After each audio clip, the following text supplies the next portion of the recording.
You're listening to KEHR, 50,000 watts, broadcasting worldwide from sunny Southern California.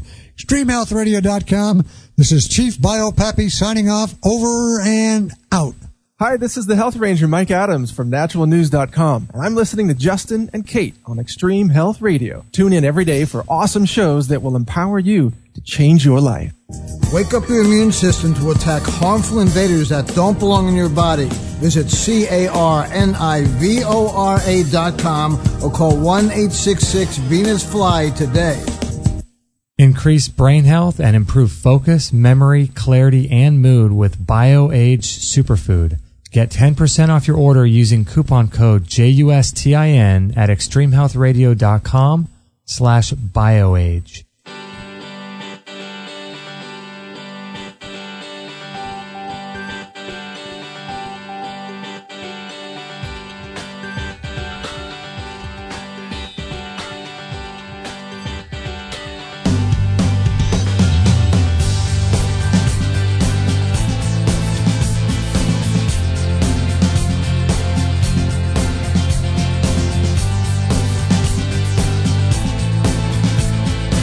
Well, kid, here we are again at another Friday. Time seems to keep flying by, right?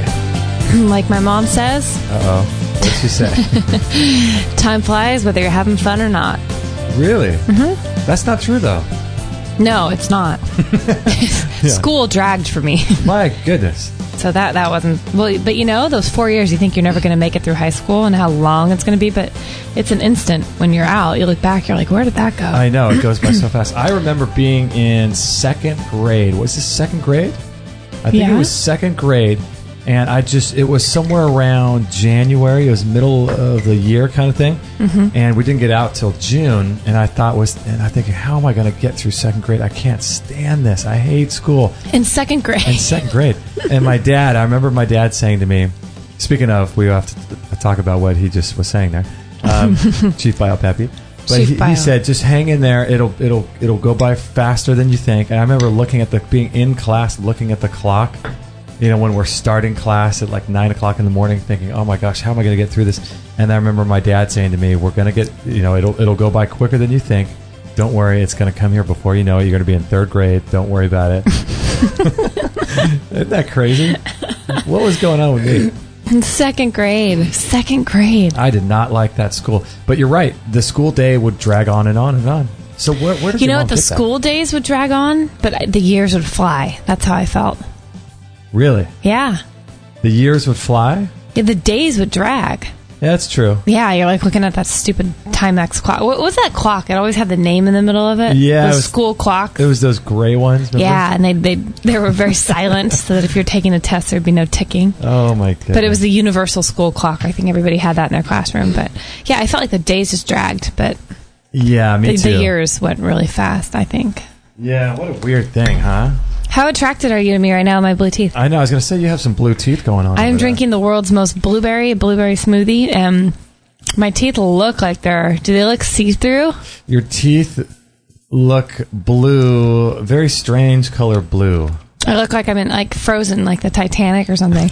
I look like I have hypothermia in my mouth. That's hilarious. I don't even want to look at you because I feel like I'm being judged. So some point in the show, you go put some baking soda and baking powder on those teeth. Whiten them right up. That's what I have to do after every smoothie. That's actually one of my protocols. Do you do that too? I do, especially if I eat something with sugar in it. Mm-hmm. Something that's a little more sugary. Any kind of fruit, any kind of acidic food, especially like kombucha with got the acids. I always do that. Yeah, just to get it off. You brush without a toothpaste. You just brush and then you rinse with baking soda. Yeah, baking soda or salt if we have it, or usually just baking soda. But sometimes if I get up the energy to go get salt, I'll put salt in there too. And then at the nighttime brush, you do hydrogen peroxide. Do you do that still? I haven't been doing that. Thanks for reminding me. I haven't either, and I've been meaning to. It's just one of those things I don't know. Yeah, there's so much to do at your nighttime routine. You kind of get out of the... You could spend a lifetime making a daily routine that sort of just goes... And there's so many things you could be doing every single day. Isn't that the truth? My gosh. Yeah. Yeah, it's Yeah, I could spend all this time doing so many different things every day, different protocols. But I think that's the kind of beauty of things. You kind of ebb and flow. You go off some supplements, you go on some others. You go off to certain protocols, you come back on them later on. One thing I really want to start doing again is the urine therapy. That's pretty sexy, huh? Sexy as my smile? Sexy as my blue teeth? Yeah. That sounds pretty hot. Yeah, urine therapy. What are you guys doing Friday night? Oh, we have plans. Oh, what are you going to do? Well, we're going to drink our own urine. You did that and watch a movie. Do urine shots. Get a little crazy. Yeah. How long did you do that for? I did it for a long time. I mean, I did it pretty much 7 days a week, if not. Well, sometimes I go to 5. I'd miss a couple days here and there, but I usually try to do it more in the winter time. But I did it for... Pee tastes better in the winter? Winter pee. There's nothing like winter pee. It's just, it's got a pop to it. No aftertaste. Oh, man. Yeah, like there's seasonal pee.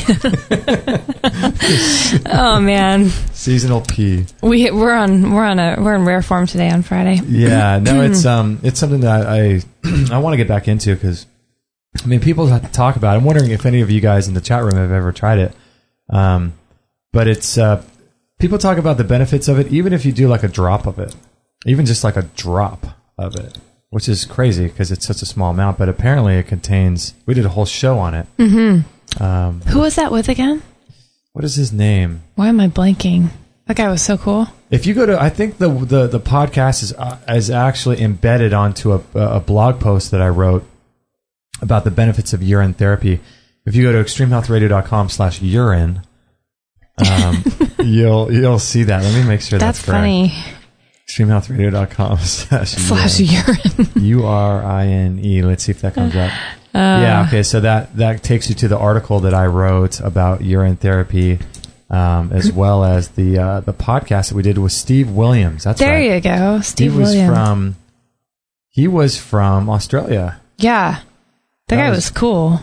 I need to actually reformat this article. It's not looking so good right now, but I'll do that after the show. But have you ever done it? No, and that's something that it's like after every guest we talk to, I'm all fired up, and then it's like so hard because you have three to 4 shows a week, and by the end of the week you're like, oh, I didn't try everything that I set out to do. So I have so many things I'm still dying to try. But I mean, that one's so easy because you don't have to go out and buy anything. It's free. Right. It sounds super beneficial. I'm a little weirded out still, but this is my year of just saying yes to everything. I really have just charged it, and why not try that? So do you want to clean your teeth? Yeah, I do. Can I run away? Yeah. I don't want them to get I don't want them to get stained. I'll be right back. And plus, you don't want the acids on the teeth anymore. No. Any more than they really should. Right. Should stay on there. But yeah, I don't know if you guys have ever tried urine therapy. Let me check out the chat room and see if any of you guys have tried it. Let's see. No. Stop talking about pee. Okay. Yeah, urine therapy is I think is one of the most beneficial things that you guys could ever do. It is incredibly medicinal, and it contains apparently all of your amino acids and vitamins and nutrients and minerals. And what a lot of people do is they will recycle. It's like a form of recycling. So people will recycle in their garden, they'll compost, and they'll do these types of things. But what urine therapy is really great for is to bring all those minerals and vitamins back in that you eliminated in your body. And so it's almost a way of getting more bang for your buck. But it also, I think Stephen Williams talked on that show about how a lot of times people, when they had cancers or some sort of growth in their body or some sort of sickness or radical sickness, it re-educates your body as to what's foreign and what's domestic. So your body sometimes doesn't know, because of the lack of permeability or the actual permeability of your gut digestion in your intestines. You get these undigested food particles in your bloodstream. And so urine therapy teaches your body what's foreign, what's domestic, what it should focus on. So it's great for autoimmune system diseases. Yeah, and really great longevity protocol. Who would have thought? It's completely sterile. There's nothing. It's just, there's nothing adverse about it other than just the cultural aspect of getting over it. Do you know, like, when it started? How long? I mean, have people been doing this for thousands of years? Yeah, especially in like India, and places like that. I wonder who saw that potential. Well, it's been around. It's talked about in the Bible, I think, too. Is it really? Yeah. Animals do it. It's been a part of the Ayurvedic system for thousands of years. Proverbs 5:15 talks about it. Allegedly. What does that say? It's it's kind of it's kind of a, I don't know. It's kind of a I quoted it in the article. It's kind of a verse that's nebulous. You know how like verses can mean more than one thing, kind of thing. Yeah. A lot of the people that are proponents of urine therapy talk about this verse because it says, "Drink water from thine own cistern and in the streams of thine own well." Oh, so I don't know if that's talking about. That's interesting.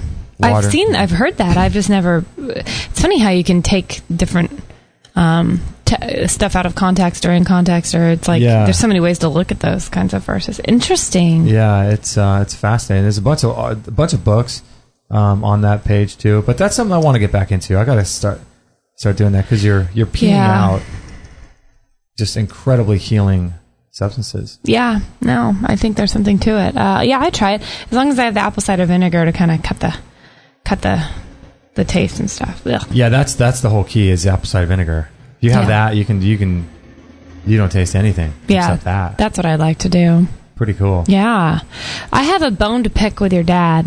A bone to pick with my dad. Mm-hmm. Uh-oh. How we were talking at the beginning of the show. Uh-oh. He says, what does he say? It's so funny. This is Chief Biopappy signing off. Over and out. Your dad's great.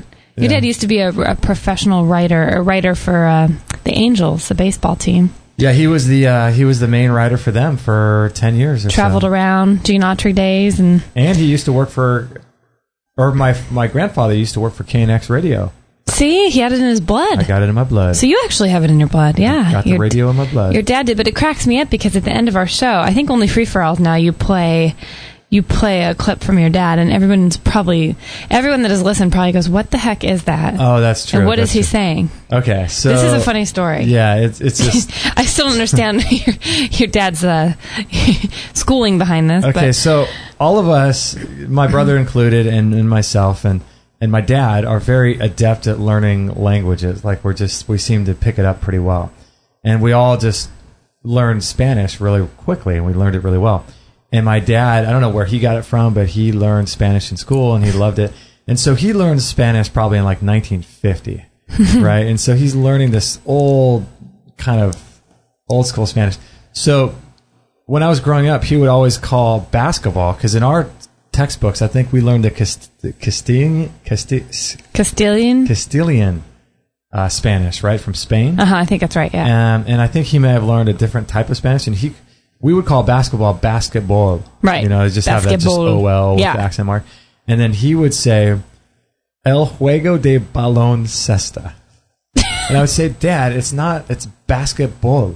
It's not el juego de balón cesta. What the heck? Like, it's so long. What are you doing? Does that mean the game of the balloon? The game of the balloon, I think.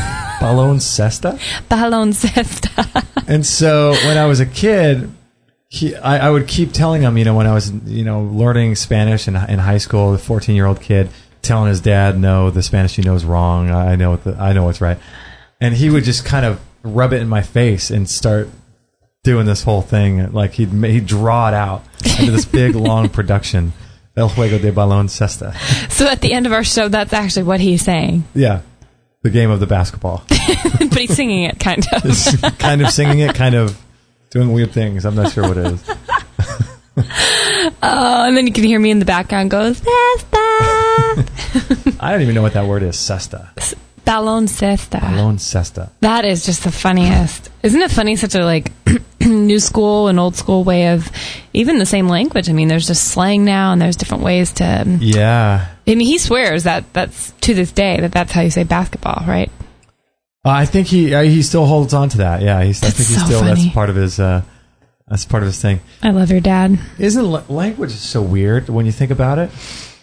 If you really think about language, it's funny how, like, because we're talking about learning different languages, and if you think about language, like, language is almost like a way of reading your mind, isn't it? Isn't it a way of mind reading? Because here I am, like this biological entity sitting here across from you, and you could describe to me what's in your mind by the use of your language, right? You could say things and utter words, and so I will utter these sounds. I'll make these certain sounds with my tongue, and they sound a certain way, and so we prescribe a thing onto that sound. We call it a word. You know what I mean? Wow. And then we both agree on what that word means. And so that word comes out of the resonance in my throat and flies through the air and goes into your eardrum as a physical thing, as a physical wave. And then it gets into your brain, and then you determine that word is a predetermined word that we've said this word means that. Yeah, this mutual understanding. And so I could almost get into your brain physically with the use of a language because of this predetermined thing that we have that flies through the air and gets into your brain. Isn't language? Wow. It's almost like a way of mind reading, because that's really all we're doing, right? This is deep for a Friday. I love it. Isn't that weird, though? That is weird. How do you even think about that? I just thought of it right now. You did? Yeah, because it's weird how I just thought, here we are sitting and we're making these noises. If we're some alien on some other planet and we were watching us, how would you know what I'm thinking? And I could put thoughts in your head, and it's just this weird thing that happens through the use of language. Like we're mind reading each other. Huh. Like I could read what's in your mind by you uttering words. Isn't that weird? Yeah. I'm still trying to wrap my mind around that. I don't like you being in my mind. Get out of my mind. But it's a weird thing. Wow. Interesting. Yeah. Language is a weird thing, isn't it? It's weird that there's so many languages, too, and they all do universally the same thing. Like, that's what every language is. Yeah. To a certain set of people. It's weird. Yeah, it's a weird thing. It's weird that there's actual different types of, like we're talking about Spanish in Mexico and Spain. Mm-hmm. It's weird, and somehow they would... And if you knew Spanish but you knew Portuguese, you could talk and pretty much get what each other's saying. Mm-hmm, yeah. But it really is like a form of mind control, or mind control and reading each other's minds, really. Because how else would like you look at dogs and they can't. So it brings me back to that whole, I think we were talking last Friday about, we've talked a few times this week about if you were on a desert island and you didn't know what death was. Oh, yeah. Would you actually be afraid of death? Like, if you had no concept of death, would you know about death? Like, would you innately know that you could die or were going to die? And would that shape your life different? It's the same thing true with language. If you plop two people on a deserted island, however you say that, and as babies, and they grew up, how would they learn to communicate? That would be fascinating. Like, would they start speaking English? Would they start, like, just making noises and grunting? Or would they just, like, talk with motions? I mean... I don't know. Yeah, at some point they would have to. Wow, I never thought of that. I didn't either. Because you always think about when you put people on deserted island, what books would they read, what food would they eat, what one person would they want to have with them. But then you think about if you put two babies on a deserted island their whole life. Yeah, and somehow they were able to feed themselves or whatever and sustain life, like, and as they grew up, how would they communicate? And two babies that were maybe two African babies or two Chinese babies or two American babies, two babies that are from the same place, so they would generally adopt the English language. What would they do when they were 13 and 14? What would they do? How would they act towards each other? Would they have any way of communicating. Because I mean, the only way that we speak English or whatever language we speak is because we've grown up and people speak it to us, and you pick up on it. I mean, that's still fascinating to me that all of a sudden you have a kid that talks. Like these little words, and all of a sudden one day they just start talking. It's just bizarre, and that they get how to communicate, and at such a baby young age. But it's if they never had any of that, that'd be so interesting. What would happen to their development? And how would they communicate to each other the things that they want or need? That's really interesting. I never thought about that. I didn't either. Because you think of like chimpanzees or dogs or things like that. Are they able to communicate to each other? Are animals? with the like the porpoises and things like that, and underneath the water. Yeah, with those sound waves. What do you call those? Those just the sound. I think there's a word for it. Yeah, that's weird. Huh. Language is an interesting thing because communication is an interesting thing. Communication is very interesting. Language is only one way to communicate, but with language, we I think that we don't allow ourselves to. I don't think that we put limitations on language in terms of how it affects our biology and how it affects our mental and emotional health too. How do you mean? Well, like this is something that you're working on. I'm working on too. Is that it's my contention that our words affect physical reality to some degree. I'm not. There's no way for me to prove that, but and so when you say to someone, "Hey, would you mind picking that up for me?" and the person says, "No, I don't mind," or so, I think that's kind of an Australian thing. My mom says that. Would it be too much of a bother for you to open that door for me, or something like that? And then person says, no, it's no bother. And so those are both negative kind of sounding, and they're what they call in the NLP, neuro-linguistic programming, right? Yeah, they call it like a low spin vibration, kind of like a tornado that's instead of spinning up and out, it spins down and in. And so it causes your physiology to be a little bit more negative and a little bit more on the negative side, just by saying those words to someone who asks you a question in a certain way. And so there's that going on with language, and we do that all the time with people. And then we also do things where we put limitations and we label things, kind of in the same way as we'll label something as bad. We'll predetermine that a certain thing is bad, and then we'll label that thing as X label. And then we'll put that label like a piece of tape on someone's forehead, and then that person is that label. And so we constantly think about them in a negative way, and I think that affects our physiology as well. I think you're right. Yeah, I think you're very right. Interesting. Yeah, what did all that mean in the Bible? Where say to this mountain, you will be moved, and it's moved. And it moves. People talking these days about how thoughts become reality. I don't know about all that. Maybe it's true.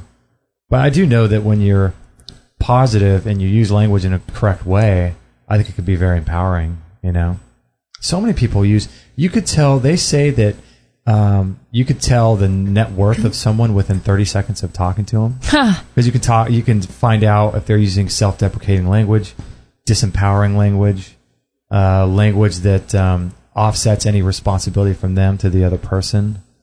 You know what I mean? Wow. So you can kind of get all that in their body language. And so within 30 seconds of talking to someone, you can find out so much about how they're doing in life. What's funny is I feel like I've just totally given away my power for so many years. That's how I feel about working at the salon all those years. Oh, really? I've just offered it up. It's funny. I don't know what within me made me feel like I had to... it's funny when you're doing like a service industry job. Uh-huh. You feel like you have to really, become this role to them where they like you, where they're going to want to give you money and want to come back. And it's not just doing their hair. It's like becoming almost like... empathetically, emotionally tied to them. Exactly. Right? So that feel like they can connect with you on some level. Yeah, exactly. So I feel like I've just fallen into that, being a people pleaser and all this stuff, but I've given too much, though, where they've kind of extinguished my flame at times, but I feel like, gosh, I look back for the last 15 years, and when anyone sits down, it's like I hand them over I don't know what the word is. Not your emotional garbage, but your weaknesses. Well, I've let them take the power from me. I've kind of molded myself into what I think that specific person wants me to be, and you lose yourself in that process, you totally right? do. You realize that your opinions, you aren't putting, nobody else, I've realized, hardly anyone else I know have a problem putting out their opinions or saying something, they feel about how they something. feel. Yeah. Here I am always just kind of in that place of, especially in the workplace, of just agreeing and wanting to be, just agreeable and nice. Agreeable, I guess that's a good word. Yeah. Well, I can see how that could be a problem, because in your position, it's like someone comes and sits in your chair and they are, let's say you're Republican, they're Democrat. They come in and start railing on the Republican president, who's the president du jour of that time. What are you going to say? Yeah, exactly. You're going to debate them and get in an argument with them, and then they are going to not want to come back. Yeah, exactly. So what are you supposed to do? I don't know, but I realize, is there a way, I got to realize a way to do that without losing yourself. See, that's what's so incredibly, this gets into language, but it also gets into people stealing your energy too, and fears and all kinds of stuff, is that you almost have, you have to be creative in terms of how you direct conversations when people are trying to talk with you. I have people in my life where I could see them go to negative town just right away. It's like, no, I am not going to go there. Even if I'm in a negative mood at the time, I just can't. I have to change it. Because if I'm going to be in a negative mood, at least it's my own doing. You know what I mean? I'm not going to let someone else get me in a negative mood. That's retarded.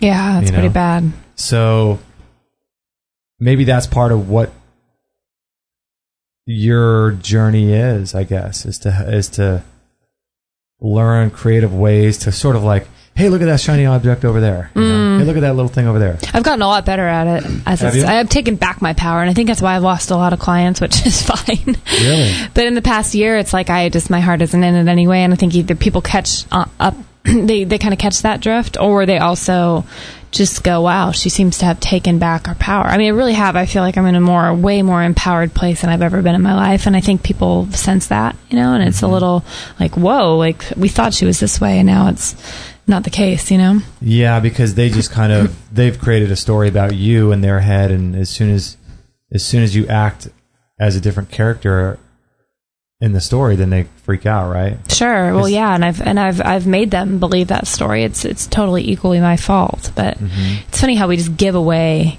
this power we have of being an individual and wanting to shirk behind, just like shrink back and not say our real opinions because you don't want to be judged, or and I think I draw people to myself that are super judgmental.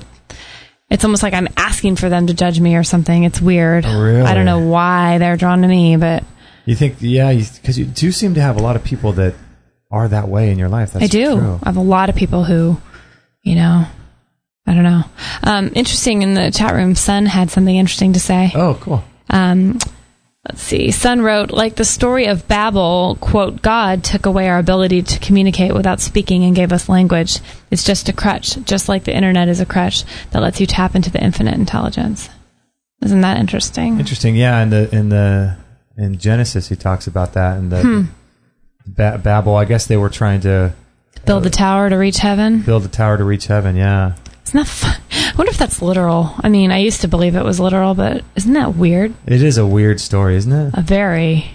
Where were the people on the other side of the earth? What were they doing when that tower was built? I know. It's almost as if that was the only thing going on the entire planet, according to that. Yeah. Oh, man, my voice. Oh, my. There we go. Yeah, interesting. Do you think that you have caused yourself quite a bit of work, or do you think that you've done anything to your physiology over the course of the last 15 years of doing hair where it's affected you? Maggie just snorted. I think she was in the middle of a dream. Yeah, she was dreaming. Her little paws are running through the forest. Really? Oh, man. I wonder if you think that you've done anything to your physiology as a result of, being so acquiescent to people and so, not speaking your truth and not being fully who you are. Yeah. Do you think? I think I've delayed my growth. Absolutely. Really? But now that I feel like I've recognized that very thing, I'm leaps and bounds making up for it. So it's not, quote, lost time, or I'm not regretting that. Yeah. I do wish there are things that I would have done things different, but it's not a regret. It's a big learning curve. But man, I'm glad I'm learning it now instead of 15 years from now.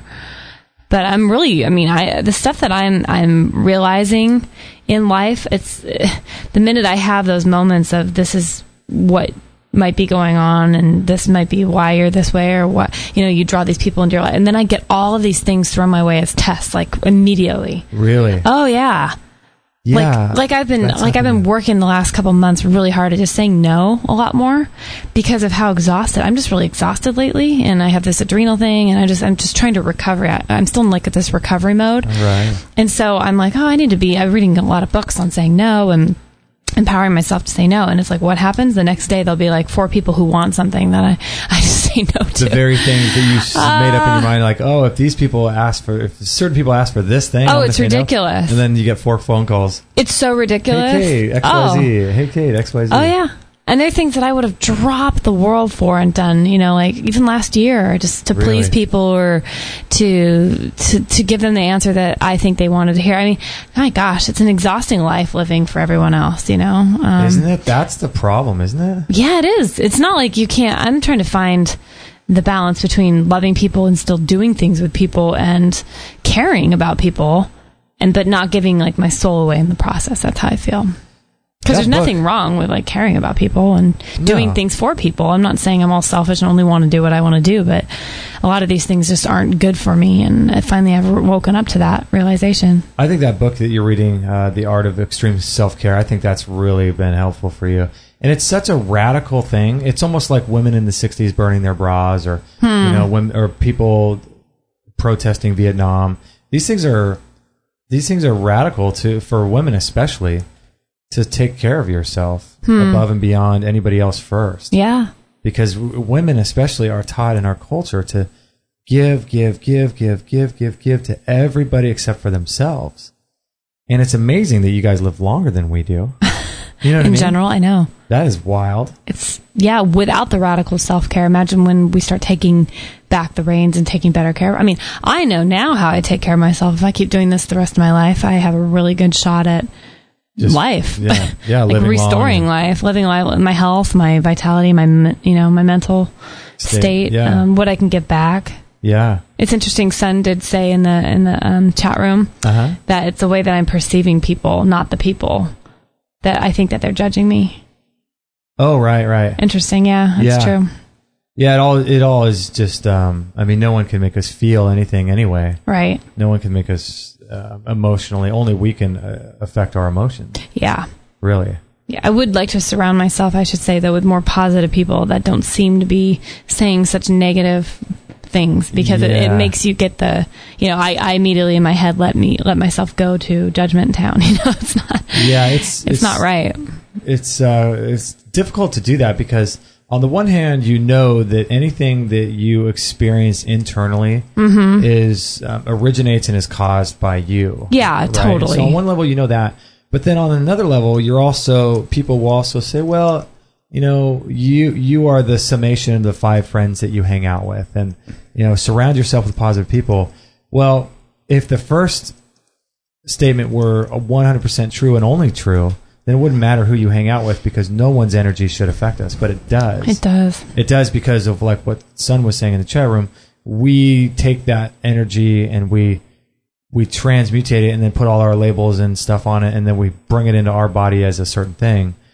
But is there a way to not even do that? Like, can you be a human and not be affected by anybody's energy, negative or positive? Because if that's the case, then what's the point of hanging out with someone positive or someone negative? If there is no positive person, people can't affect our emotions, then what does it matter who we hang out with? Interesting. You know what I mean? But still, I would rather say that I'm in control of my emotions, and I'm in control of my inner and how I feel and my thought life, and I'm in control of all that, and I'll also want to hang out with positive people. Interesting, because if I didn't, then I could, It's like us living here in a really noisy place. Like we have to work really hard at staying positive about it. It's the same thing with people, you know? I doubt that I have yet to meet someone who's neutral or not affected. I don't know if that's possible for a human being. I wouldn't think so, but I don't know. Weird, huh? Very weird. I don't know, maybe a bunch of monks up in the mountains of Tibet or something. But then they're in, each individual caves, and they're just chanting by themselves. So so all they have is themselves. That is so funky. Yeah. These are some fun free-for-all thoughts, aren't they? Hey, you told me before the show that Fat, Sick, and Nearly Dead 2 is out. Woohoo! It comes out the 18th, it said. Really? Yeah, that's what it said. Of this month? Rumor on the street, yep. What is it, September? Really? Joe Cross, the trailer. If you guys go to YouTube, and you can find the trailer for Fat, Sick, and Nearly Dead 2. Fat, Sick, and Nearly Dead 2. Love Joe Cross. I love what he's doing. Maybe we can get him on again and talk about his new movie. That would be cool. I can't wait, because we haven't been to the movies in so long. There's been nothing, in my opinion, worth seeing. Is that going to be in the regular movie theaters? It says select theaters. So, okay. Yeah, I mean, we saw it in the theater, didn't we? No, I don't think we did. I think we watched it online, didn't we? Yeah, we did. This one's going to be a theater. Wow. Yeah, I'm excited. That's pretty cool. I know. A very interesting guy. Yeah. He was on our show. I forget what episode. We'll put a link to the episode. He is so cool. When he was on our show, it was like 9 o'clock our time on the Pacific Coast, and he was in New York, so it was noon. And I think that he had just flown in from somewhere in Europe. Yeah, I remember that. And he had no sleep. No sleep the night before, and no sleep prior to, and he had just had a juice, he said. Of course he did. Shocking, right? And he was just a ball of fire. Oh, Joe Cross. You know? He got fired. Well, that's what juice will do to you. Totally. Yeah. He was great. I want to get him back on. Yeah, he was so good. Imagine what he'd be if he didn't have all those travel tiring, holding him, travel, I don't know what the word I'm looking for. Sure. That wasn't the word, but like I'm still waking up. If he didn't have to travel? If he didn't have a lot of those travels under his belt when he shows up on our show next time, because he was already so intriguing. Well, I don't know where I was going with that. That's funny. Yeah. All right, everybody, we're going to take a little break. This is extremehealthradio.com/315, and we're going to take a little break right now and run a couple sponsors. Carnivora. Have you guys had a chance to check out the Carnivora yet? Good stuff. Yeah. Really good stuff. Carnivora is interesting to me because when we run the commercial for them, because they're one of our great sponsors and the product's amazing, I was so confused before we actually tried the product when you'd hear him talk about, he'd say Carnivora and then Venus fly. And I was like, I don't understand that. But I didn't understand it was the Venus fly plant. Oh, that's so confusing to me. Yeah, because their phone number is Venus Fly, and so he doesn't really say it's not Venus Fly trap plant, right? But it's I didn't put that together. I'm like, that's an odd phone number thing to associate with Carnivora. Yeah, but now it makes sense because we had him on, and I was like, oh, okay, I get it. Richard Ostro, that guy's great. Yeah, he was quite the fireball. He loves the FDA, doesn't he? Oh yeah, he's a big fan of the FDA these days. These days. You got to listen to that episode we did with him. Oh yeah, it's worth it. They'll fire you up and make you want to go out and punch somebody in the face. I know. Fight the FDA. All right, everybody, we're going to be right back after this break. Real people, real stories. And he discovered Carnivora, was so thrilled with the product that he shared it with his family and his friends and his patients. My dad was a family physician. He was a medical doctor. Almost all the symptoms were either diminished or gone. Amazing product, amazing results. And found Carnivora. Something really wonderful was happening. I had to show my family. I mean, I've never seen anything like this. It's like an amazing thing having such a profound change in how I feel and knowing that it was the Carnivora that did it. Hello, folks. Richard Ostro, owner for Carnivora Research International here. Wake up your immune system and that of your loved ones to protect yourselves against harmful invaders. Used successfully by President Reagan in 1985 when he had it sent to the White House. Visit carnivora.com or call 1-866-VENUS-FLY. That's CARNIVORA.com or dial 1-866-VENUS-FLY and start protecting yourself today. I wanted to tell you about this really powerful and unique product called the Q Laser. Did you know there's over 2,500 peer-reviewed clinical research studies showing the benefits of low-level laser therapy on the body? We had Dr. Larry Lytle on episode 165 talking all about it. Dr. Lytle, what is the Q Laser? The Q Laser is a light-delivering device, handheld, rechargeable, that is for lay people and professionals that works at the cell level of the body to restore energy. Since the body is all composed of cells and the cells are composed of atoms, it's good for any and everything in the body. It is especially beneficial for injuries. It will reduce swelling and inflammation before your eyes. Literally, you can have a sprained ankle and apply the laser, and within 30 minutes you can see that the swelling in the ankle has been reduced. Since all disease is inflammatory, you can assume that the same process is working if you have some type of intestinal problem. We have pictures of using a heat instrument to diagnose the intestinal inflammation. We can show that intestinal inflammation is pretty much gone within 3 minutes using the Q1000 laser. It's the number one tool in your medicine cabinet. I have a saying, never leave home without your laser. I have had 3 serious burns, and each time I had my laser with me, I applied the laser immediately after I had the burn. I never even blistered. Kate and I don't want to be without ours. We've worked out a special deal with Dr. Lytle for all of our listeners. If you'd like to learn more about how the Q Laser can dramatically improve your health, go to extremehealthradio.com/laser. 100% listener supported. Extreme Health Radio. Opening minds and transforming lives worldwide. Don't forget to join our thriving community for health tips, inspiration, and show updates at extremehealthradio.com/Facebook.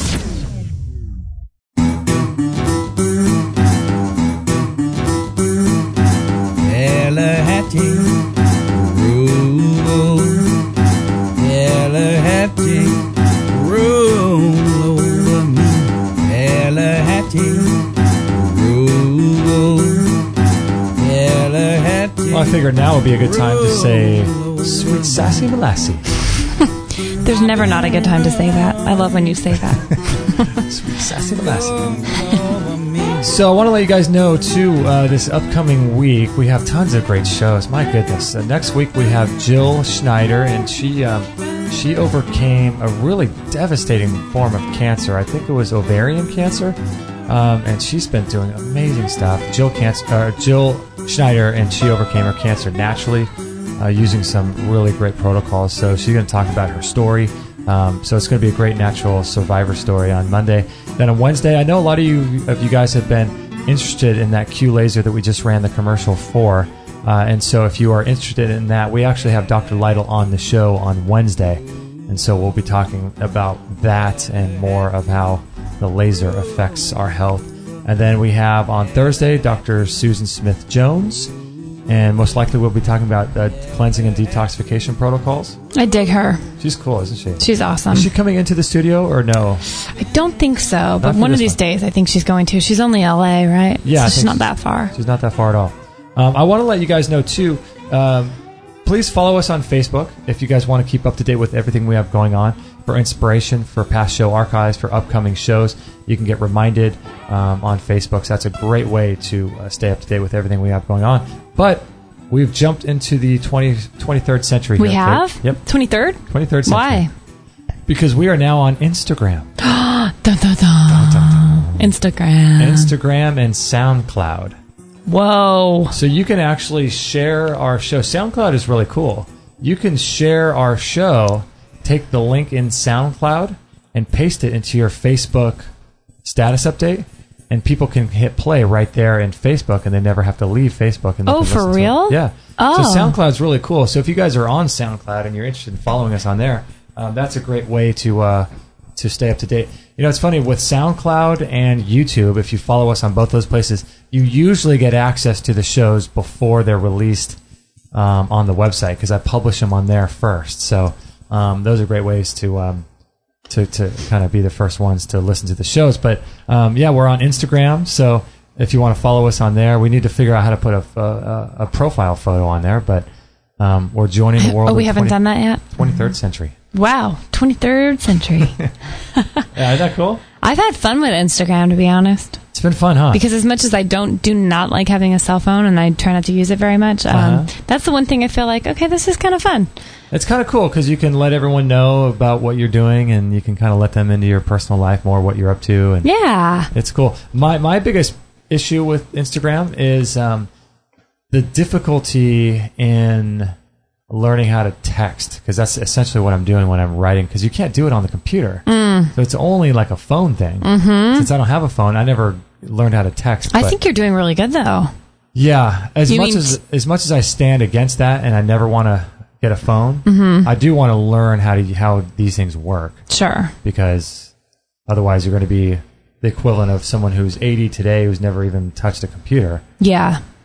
Do you think I'm doing good? I think you're doing good. Getting better? Sometimes you just hand it back to me and you go, Harry, I can't write. You do it. It takes you like 20 minutes to write a sentence. Yeah. No, I'm just kidding. That's You're doing true. really good, actually. Yeah, I'm trying to get better. If you call that good. I mean, I know what you mean. I don't like being attached to my phone by any means, but yeah, it was fun. Last night we were at a wedding, though, and we got to Instagram a photo of ourselves, which was kind of fun. That's true. We did, didn't we? Yeah. Yeah, that was pretty cool wedding. It was fun. Our friend Michelle and Jason, Michelle from Organics, if you don't know what she does, we had her call in one time a long time ago on the show. Yeah, she does. She makes really incredible organic, chemical-free underwear that's fair trade. It's all done. It's the most ethically produced line of clothing. No chemicals on the planet, and it's designed to let your lymphatic system flow properly.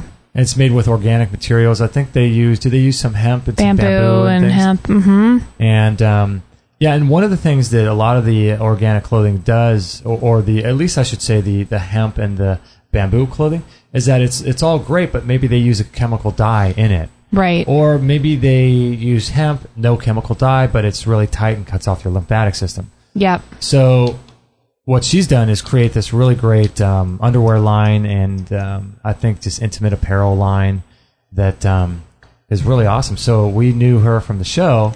Yeah. She's a friend of ours specifically from this show. Yeah, she wrote us an email, I believe, and that started the whole thing. And then she and I have been meeting up and become really good friends the last year. And then her fiance, now husband, as of last night, Jason, and you kind of hit it off. He's fascinating. They're so interesting. You made a claim that we have a bromance. You do have a Michelle said it first. Michelle you said definitely it first. have a bromance. Bromance. I love that. That's funny. Yeah, brothers from another mother. Yeah, he's a cool guy. He's awesome. He's just an awesome guy. He's interesting because his story, I'd love to get him in the studio sometime to talk about his whole story. Yeah, he has got the most incredible story. But he basically was like in bed dying from some unknown disease or digestive. I mean, it literally was killing him years ago. And he was down to, I think, 150, 160 pounds? Yeah, something pretty wild. Yeah, he's a big guy. And he ended up healing himself through raw meat products. Mm-hmm. Yeah, he claims that he's one of these guys that does all kinds of different diets and experiments on himself. And what he does is he's really particular. So he does everything to the T. Like if he were a weightlifter, he would be the guy that would weigh each of his meals in ounces. He would write down how many carbohydrates he consumed that day. He would write down how many grams of protein. He's one of these really meticulous guys. And so... and so he did the raw vegan diet, he did the vegetarian diet, he did the cooked vegetarian diet, he did all kinds of things, and each one of them just made him sicker and sicker and sicker, which is amazing. Yeah, it sounded really bad. I mean, I get a slight taste of that when I have my digestive stuff going on, but holy cow, I mean, I've never been laying in bed for a year or whatever it was that he was like wanting to die, throwing up and losing weight and wondering horrible. if he had cancer. Remember he talked about that? Yeah. And the one thing that pulled him out of all that was him consuming raw meat. Yeah, and to this day that's how he still consumes his meat. Mostly all, I mean, I think he does do some cooked meat, but most of his meals are with different types. Even when we met him at the health food store, he was eating raw chicken. Yep, just raw ground chicken. So what he did was he had one of those packets of chicken, right, that you can buy, organic, grain free, highest quality, and he had that in his bag, I think. Yeah, he carried around a Ziploc with it. He carried around in a bag. It was still in the packaging, so it wasn't like it was in a Ziploc bag. No, but he had that in a bag, I think, so it wouldn't like leak out. But and so he had it, and so he ordered some soup at the little diner restaurant that we were hanging out at. Some vegetable soup. Some vegetable soup, and I think he had some of the chicken. So he cut up some of the raw chicken in really small chunks and mixed it in with his soup, with a kind of a thick and heavy vegetable soup. And down it went. Yeah, raw chicken. Isn't that interesting? He said that because he'll eat it raw, but he said that was kind of a way to intro yourself to it if that's something you want to look into, the raw meats, because it hits a little bit of the steam and the heat from the soup. And kind of not sears it, but gets a little bit of the rawness out of it. But it's still pretty darn raw. I mean, it's all basically raw. Yeah. People would look at him cross-eyed. He's so discreet about it too. Like nobody at the table next to us would have thought that was, they wouldn't have even noticed. I think that eating raw meat like that is very akin to eating like a kefir that you make, and comparing that to homogenized pasteurized milk at the grocery store from hormonally raised cows that are fed grain. I think the difference between a milk from a cow like that and milk from a raw grass-fed humanely treated, ethically raised animal. I thought you'd say from a grass-fed human, humanely. And then you make a nice kefir out of that. I think the difference between those two things is probably the same difference as raw meat in the same way from an ethically raised animal to a conventionally cooked form of that. I think that's I side with you on that. I think it's a different food. Mm-hmm. I think altogether. It's a completely different food. You're getting bacteria and things in there, and I for one, I don't know what it is. Maybe I'm connecting to my ancestral days. roots. But I'm really attracted to that, and I still haven't pulled the trigger on it yet. But maybe that's why I do the urine therapy or something. Maybe there's just something part of me that it's so hard because I have such mixed feelings because I mean it literally saved his life and it works for him and he's pretty much a picture of health. I'm not drawn to that naturally. It just grosses me out thinking about it. And it'd be really hard for me to try, but I would do it if I knew that was going to be complete healing. But it's like anything, you just don't know. I mean, I have Dr. Hines who spent a lot of time with me, and I did some, parasitic tests and stuff, and my amoebic infection turned out because he said it stemmed from some undercooked meat somewhere. So it's like, right. I mean, maybe Jason has a belly full of parasites as well because of this undercooked meat, but they're symbiotic with his body because, somebody we're going to have coming up on the show here is talking about Rosemary Drysdale. That's right. Is that her? Rosemary? It's Rosemary. Rosemary something. Yeah. Yeah. Talking about, she's going to be on talking about how parasites are supposed to be in our bodies, pretty much. So it's like they're good for us. Again and again, it's like, what do you believe? What do you not believe? What works for you? What doesn't work for you? I mean, I just feel like it's anyone's own path. Yeah, you have to kind of go with what you're drawn to and what deep down inside is something that you should do for medicine. Because something like that, it's funny because we lose touch with the ability to listen to our bodies. And when we do listen, a lot of times we're listening and it's just the bacteria in our gut craving sugar. So it's like, yeah, I'm listening to my body, but my body's telling me I need to eat Haagen-Dazs ice cream. Well, it's like, no, that's not your body telling you that, And so, the reason why I know that my body is probably, there's some energetic draw to this is because it's not something that I would normally naturally think, oh, that looks good and tastes good, and I'm craving that. The yeast and the bacteria and the fungus in my body's craving that food. It's not. So it must be something that's within the actual tissues and DNA of my own cells that wants that.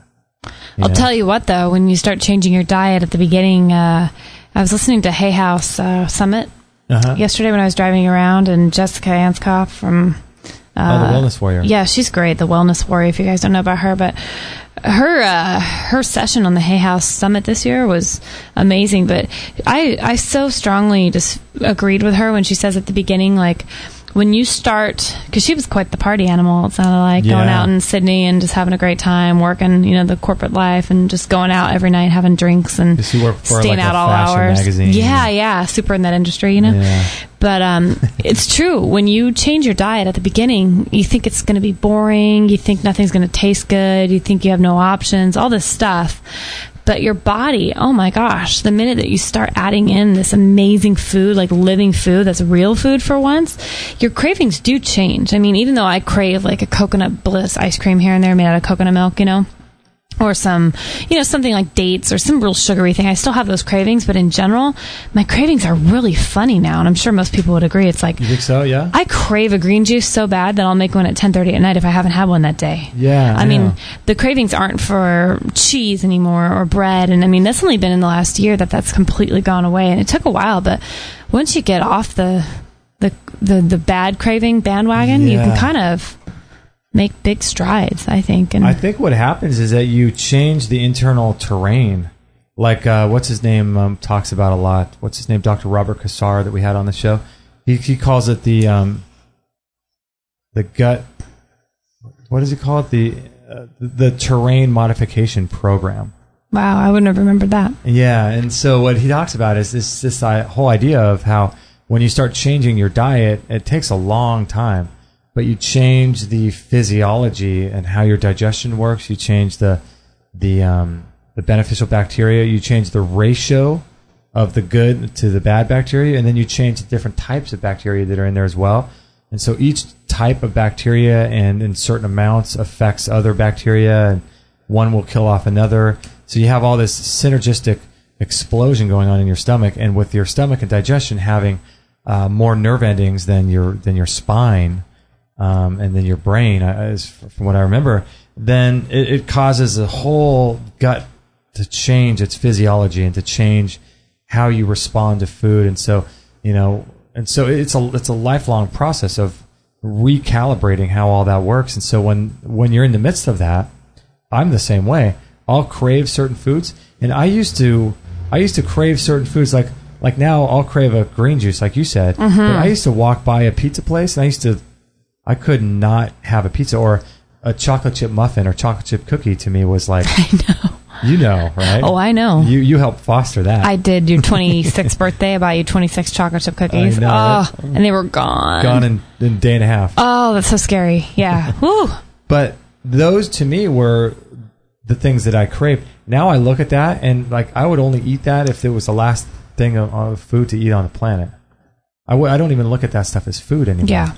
And so it's weird. You have on one side, you crave the healthier things, but then on the other side, the flip side of that, you also don't crave things that used to damage you, which is weird. You know what's funny is my dad, he's so cool like that. He wanted to order all of us kids and our spouses like an emergency supply kit. Oh, yeah. And so I went down this whole spreadsheet thing he had and picked what items we wanted. And, he kept saying on the phone, if there's stuff you guys would rather have, I mean, you should store up stuff on your own. And I'm thinking, well, yeah, I mean, ideally, if there's an earthquake or a tsunami or some cataclysmic event, I don't think we're going to be so much worried about eating raw nuts and organic food. I mean, We're going to be eating those bars that just keep you alive. Right, but I thought, isn't it funny, survival versus thriving? Yeah. But I thought, isn't it funny though, surviving, sure, you'll eat cookies or you'll eat whatever you have to eat to get through. But I thought, gosh, I know that would be the least of our problems, but imagine if we were trying to survive and yet we were feeling horrible trying to survive because your body is so clean now. Oh, I know. I'm thinking, what if there's a tsunami? We're stranded for 4 days without food or water, something like crazy. And we have to eat these whatever these dense bars are and bottled water and. I can't run to higher ground. I have what if you can't? I'm thinking because I'm so sensitive to food. I got a stomach ache. Yeah. I can't do there it. goes our boat. We can't even get on it. We're so weak. Oh man, I know. Isn't that funny? Yeah. You get so weak. I think it's the changing of our internal terrain that does that. Well, let me tell you, last night, changing of internal terrain, I hadn't had a sip of alcohol for about going on 2 months. And before that, the 6 months before that, I'd only have a glass of wine maybe once every 2 weeks or something. Uh-huh. So I haven't had consistent alcohol in my life for a while now. But last night at the wedding, it was actually interesting because I'm on such a strict, restricted diet just right now in life. I'm working through some health stuff. Right. So it's like sulfur-free, grain-free, nut-free, dairy-free, gluten-free, like all these frees. So I'm basically eating a really strict kind of caveman diet, but You're not without even eating any greens. And no sulfurs now. And because they're high. Some of the greens are high in sulfur, whatever. So last night I didn't have a lot of options with the food, and thank God it was a buffet. But I probably looked like the anorexic girl who wasn't eating anything at her table, which kind of made me, who cares? Whatever. I didn't care what people thought of me, but it just wasn't worth it for me to feel gross. But at the end of it, the lady came around with sparkling apple cider and then champagne, and she said, would you guys like to have a little bit of this for a toast? Right.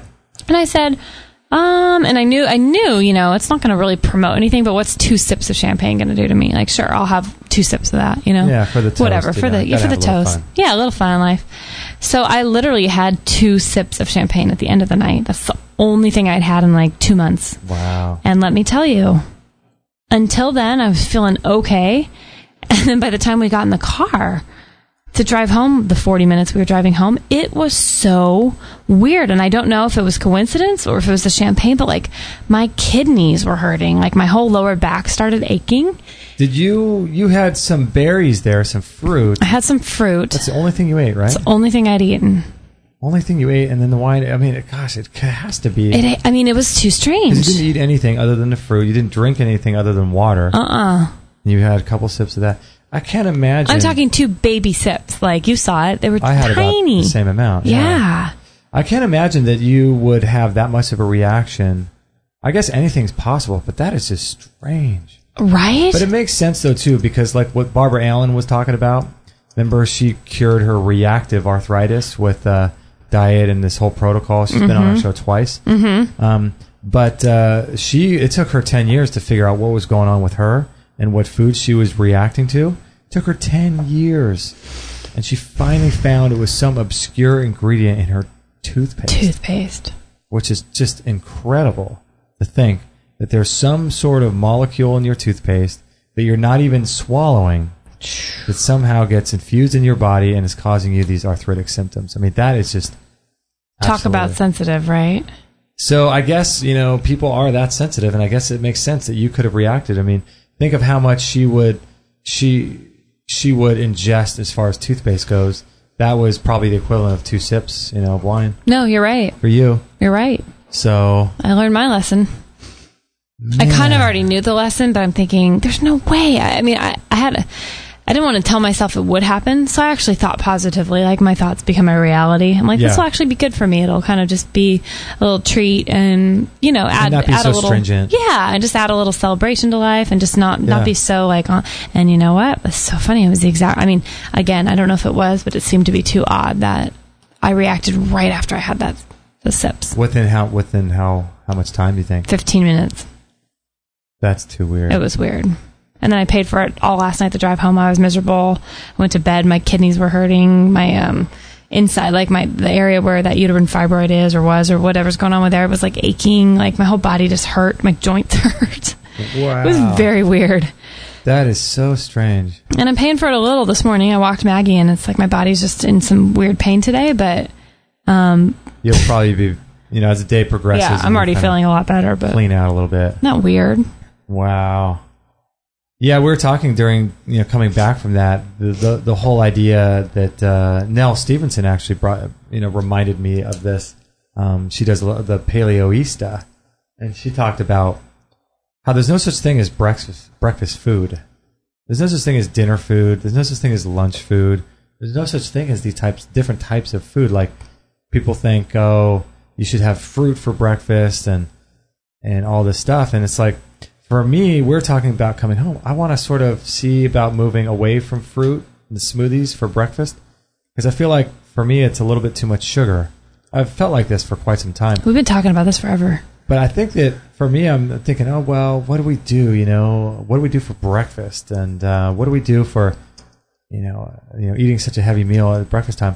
But I'm curious if any of you guys have good breakfasts that are non-sulfur, that are low sugar, that are perhaps meat or animal based, like eggs or things. I don't do well. I do okay with eggs as long as they're hard boiled. I don't do well with scrambled eggs. Isn't that funny? Yeah, I want to start doing like a non-sugar thing. You know who's got a really great non-sugar program? I'm curious if any of you listening to this have ever tried this. Is the I Quit Sugar program by Sarah Wilson. And she's out of Australia, and she's got a whole 8-week detox sugar program going. But I'm wondering, in her protocol, is there fruit in there? Is there like quinoa? Because that's essentially like a sugar, the carbohydrate. Converts, yeah. I don't know. What kinds of foods would you have for breakfast, do you think? Well, it was interesting coming home from the wedding. We were talking about this last night. I don't know. Like, yeah, first of all, I want to kind of talk myself down from the typical, this is a breakfast food, this is a lunch food, this is a dinner food. And not labeling those things. And not labeling them. And I think I've wrapped my mind around that. It's just so funny what you tend to crave because you're in a pattern. So it's like in the morning, I want a smoothie. That's what I want. Yeah. But me afterward, too. I immediately feel bloated out. I mean, and it's low sugar. It's like the lowest sugar fruits. You can do like berries and things. Yeah, things like that. I've done a lot lower on the coconut water. I mean, I'm really cutting out a lot of the sugars. And using more stevia, too. More stevia for sweetening things. But yeah, like I just had to retrain my palate. So, I mean, I don't know, because right now in life I'm not doing eggs because I don't do well with the sulfur. Sulfur, right? Really affects me. So I guess, I mean, what am I going to eat? Turkey? I guess you could eat stew and soups and broths for breakfast, actually, in the winter. Yeah, that could be good. That sounds kind of nice. You could do a low sugar green juice too. Yeah, with just lemon in it. Yeah. Just as because that's kind of like what Jason does, who eats the raw meat, is he'll get up, and I think he's got a funny routine. He'll get up and he'll eat just some lettuce leaves, just raw, just first thing. He'll eat some spinach, and he'll eat these lettuce leaves raw, and then he'll let that sit and maybe kind of brush his teeth or whatever, take a shower, and then he'll come out and he'll make a green juice, and he'll drink that. And then he'll keep getting ready for work, and then when he's ready to go to work, he'll put together like a salad with some raw meat in there, and that'll be his breakfast. Which is interesting because he's getting the green juices and he's getting all the phytonutrients, he's getting all that as a sort of a snack and a precursor, warming his body up for the heavier, dense proteins that he's going to get with raw meat. Maybe something like that's possible with a cooked meat too. I think when you for me, my gut needs to heal a bit, and then I think I'm going to have no problem with any of these things. Like, I actually do think there's chat room things going on about disagreeing whether it's physiological or psychological, our reactions to foods and things. Oh, yeah. And I agree with both people. I mean, I know that your mental state affects how you assimilate foods and things like that. Right. And I know you can talk yourself in or out of having an attack, but I also know, gosh, I mean, for a person who's I've done a lot of work, and I'm nowhere near that place where I'm free from those things in my brain. Right. But my gosh, like, I've come to peace with a lot of things that I'm feeling good about foods, and my body just cannot tolerate them right now.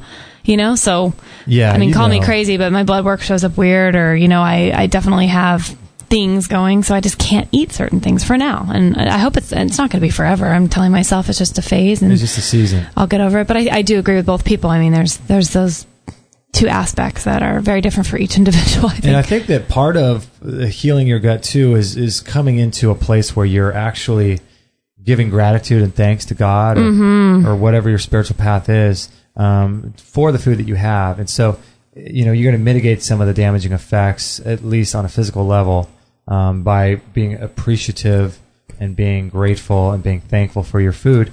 No matter what you're eating, it doesn't matter what you're eating. Yeah. You can always make something less bad and possibly good for you, or make something that's slightly okay for you, make that even great for you. You know what's funny about that, though, with all this chat room talk going on? I feel like people who eat the typical standard American diet, they're eating gluten and they're having their beer and their things like this. It doesn't seem to affect them, It really doesn't seem to affect them because they're going about life thinking this is normal food, this is what people eat. They skate through life until all of a sudden they have a cancer diagnosis. And so you're saying it's not affecting them, or it's affecting them, but they can't feel it. Well, I think so. So as much as you think like psychologically they have no problem with it, they're going to pay physically, most people at some point. So that's not ideal to just be positive for them, thinking that this is an okay diet for them and being okay with that, because their body's going to catch up at some point. Most people I know have eaten like that, and then all of a sudden they have cancer and they're dead within 2 years. People. It's funny what people think about food in terms of some vegans will say, I will never eat meat because of the bad energy, that's going into the meat and to the livestock and how they kill it and stuff, and these, the hormones energetically get infused on an energetic level into the muscle tissues, and then you're ingesting that and you're going to become more angry and all this stuff. So you have that side of things as well. But then that same person, you might see them bringing their vegan lunch, while they're driving in a car and they're upset. And it's like this whole idea of the energy of what we eat, no matter if it's vegan or not, taking that mindful approach to eating and making eating, I'm so big on this, is making each meal almost like an event, or making something that lasts a long time. Yes. And being very careful. And if you're going to be listening to something or watching something while you're eating, which I don't recommend, but sometimes it's kind of fun.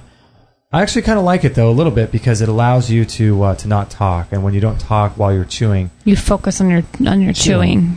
And so, I don't know if any of you guys have ever, or you're familiar with the work of Thich Nhat Hanh, who's the Vietnamese Buddhist monk.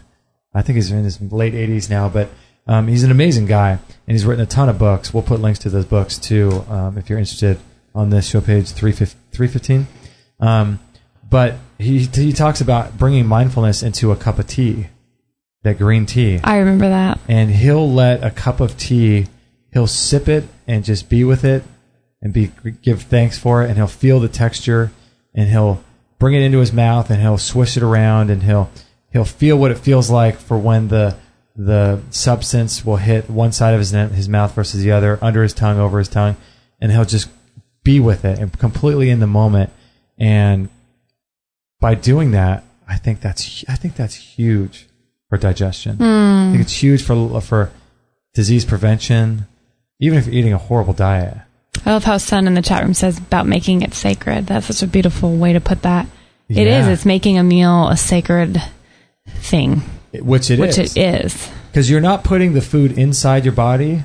You're putting it through your body. You're not putting it inside. But your body's extracting some of the energetics into your bloodstream, and so that's getting into your body. And I love what Ernest says in the chat room. A lot of angry vegans out there. That's true. A lot of angry people in general, right? Yeah. But it's very important, I think, how we eat. I think that's not. People are all locked up on what we eat, but I think it's important how we eat too. What were you saying last night driving home about? So interesting. You said something about certain diet being more testosterone, or you're feeling more. Were you talking about the vegan diet versus the paleo diet, and how Jason was in a place where he was more docile at one point, or more? How did you word that? It was so interesting. Okay, so Jason, he's just an awesome guy, man. He's so cool. He's telling me about this place that we have to go visit that filters water, and he's got this guy that runs this water shop. Apparently, he's way out there, just a weird guy.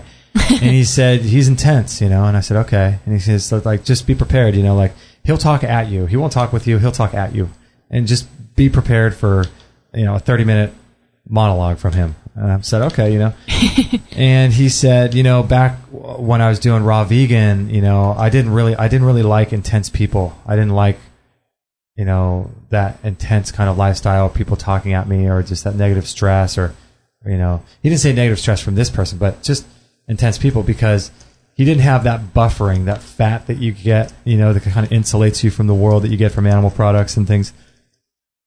And you can get them from vegan sources too, like coconut oil and avocados and stuff. But just that visceral layer of fat that kind of insulates you from the world, and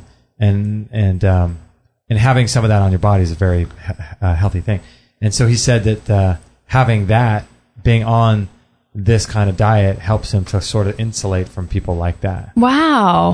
I thought that was really neat. Yeah, interesting, huh? Versus a time when you don't have that, and you're more susceptible to, I don't know, be bombarded by the world or people if you think overstepping. About it, certain people have a layer of fat, and if you think about the people that have more of a layer of fat, sometimes, not all the time, but sometimes they could be more jovial, more funny, more outgoing, and you think of them as being able to withstand the fat jokes in school, when in reality they can't, because but if you have that layer of fat, there is something about your ability to withstand the outside stressors of the world. That's so interesting. You know what I mean? Because you're not so fat, and then or you're a little bit more insulated, and then you picture the raw vegan who's rail thin, just anxiety ridden, rigid and strict with their diet, and very much affected by things. And so I don't know if that's a real thing or if that's interesting, though. Right? It was an interesting theory or thought. Yeah. I'd never heard that before, the way you put it last night. You said sometimes depending on how you're eating that seems to be true. Depending on a specific diet or protocol you're following, you're able to handle or assimilate things better than you would if you were, or worse, depending on that layer of fat or that amount of proteins or not. I mean, you just wonder, or your amount of acidity versus alkalinity. That's a big deal too. Mm-hmm. Yeah, that's a big deal. Because I know I'm a lot less able, or a lot less, what's the word? I'm having a hard time with my words today. No, don't say that. You speak abundantly and you speak fluently. Well, thank you. Very good affirmations. Cogently. Yeah, thank you. Oh, good word. See, you have no problem with words today. I don't even know where I was going with that thought. With the layer of fat? Oh, no. When I'm drinking green juices, I tend to not be as upset about things in the world. Like, I could be driving very annoyed in traffic, but if I have a green juice, I tend to just chill out a little bit. It's bizarre. Really? Maybe it's because it's the alkalinity. I know. That's what I'm thinking. Wow, interesting. Because there's a whole acid alkaline thing. And in the chat room, I'm not sure how you say the name, IZBE, says also dairy is another thing too. Oh, yeah. It's pretty damaging for people. Yeah, it is, especially when you're trying to recover from an illness. And I think that making your meals a meditation would be an amazing thing to start doing, and taking it into a practice. The whole idea of infusing these minerals and nutrients, because really what we're eating is information. We're eating light. We're eating information. David Wolfe talks about cooked food as being food that represents the past. And what do you mean by that? He means by that the food is generally, if it's cooked conventionally and if it's not done with any ethics or any consciousness, it's picked a long time ago. It's cooked, and when you cook things, you solidify. It's almost like Han Solo in the hyperbaric or the what was that thing that Han Solo got frozen in? The krypton. Oh, the what was that called? Oh, I love that. Not cryogen. Yeah, I don't know what he got frozen in. I always know that word, and I'm blanking on that too. But so cooked foods basically solidifies the energy that's within it at the time that it was cooked. Okay. And those energies that are in the cooked food were put there in the past. And so if an animal was killed, carbonite. That's right. There you go. I had to look it up. That was going to drive me nuts. So if an animal was killed with bad energy, with hormones flowing through its veins in a very unethical, stressful environment filled with hormones, and then you solidify all that, almost like freezing it, like you put Han Solo in carbonite, you freeze frame him. And so cooked food represents the past. And so it according to David Wolfe, it sort of, it allows you to continue living your life in the past, because it's something, even though you're eating it each day, you're eating what represents the past. And so you see these people living in the past, and their better days were behind them, and all of these things. And the good old days. Yeah, good old days, the glory days, and all that stuff. Whereas raw food represents the future, or it represents the present. And so that's more of it's got living enzymes in it, and things live like a juice. You want to drink your juice immediately. And so I thought that was interesting too, because not only do you have the hormones and the things in the cooked food, the acid alkaline stuff, but you also have the representation of living in the past, living in the present, and how you get stuck in the past and by eating cooked foods. And so making your food a meditation, I think, whether it's cooked or not, I think it's going to be incredibly beneficial for people. Yeah, that's the general consensus. Yeah, really I think helpful. everyone would probably agree with that. All right, we're going to take a little break here. Okay. And we'll be right back right after this. If you're taking 1, 2, 5, or more nutritional supplements, please stop. Simplify your supplementation with Bio Superfood, the most advanced whole food supplement you can buy. Men, women, children, and even Olympic athletes the world over have discovered Bio Superfood from BioAge.com. And now just take one nutritional supplement instead of many. The Bio Superfood formulas are whole food products composed of 4 of the most nutrient-dense algae found on Earth. Bio Superfood for the brain helps with focus, memory, clarity, and mood. And if you can increase brain health, the rest of the body is a no-brainer. Bio Superfood has 0 toxicity, is safe for you and your family, and it helps protect against radiation exposure. Learn more and order your Bio Superfood formulas at extremhealthradio.com/bioage or call 877-288-9116. Get 10% off your order using coupon code JUSTIN at extremhealthradio.com/bioage. BioAge, the age of advanced organics. I have to say, I have been absolutely loving this product by Tristan Truscott and Peter Ragnar called Good Morning, Good Evening Qigong. If you want to listen to the interview we did with Tristan, you can go to extremhealthradio.com/127. And Qigong is a great way to de-stress the body. And as you know, there's a huge component to disease caused by stress. And stress is a huge factor in how we live our lives and the amount of energy we have and the amount of vitality we have. And so, Dr. Shade, what do you think about Qigong? People come to me and they're really sick and they got this blown out neurological system and all this toxicity. And I tell them, you need to do Qigong, Tai Chi. You need to do these things that settle down and restore your neurology, because it puts together all the parts. It puts you back into that state where you can start to detoxify. And so I highly, highly recommend all that. And what about you, Kit Campbell? What do you think about Qigong? Do you like it as well? Qigong is amazing. And the reason that I believe it to be amazing is everything here is energy. That is a scientific fact, if there ever is one. So when you're practicing Qigong, you're actually drawing energy into your body. Your intention, whatever your intention is behind any action, will determine the level of energy, type of energy that you absorb into your body. So your intention behind is very important, just like thought. So when you're practicing Qigong, you're actually bringing energy in and you're bringing out the stuff that might be a bit stale. With Tai Chi, it's totally different. The energy runs underneath the skin because it's more of a martial. This is the Chinese understanding, by the way. It's more of a martial art. So Qigong is very, very good for bringing that energy into the body, and just fantastic. If you're interested in picking up this Qigong course by Tristan Truscott and Peter Ragnar, go to extremhealthradio.com/Qigong. That's QIGONG. And you can learn more about it. There's a great video on that page, and you can learn more about it on that page. And I highly, highly recommend this product. I love it myself, so go ahead and check that out. extremhealthradio.com/Qigong.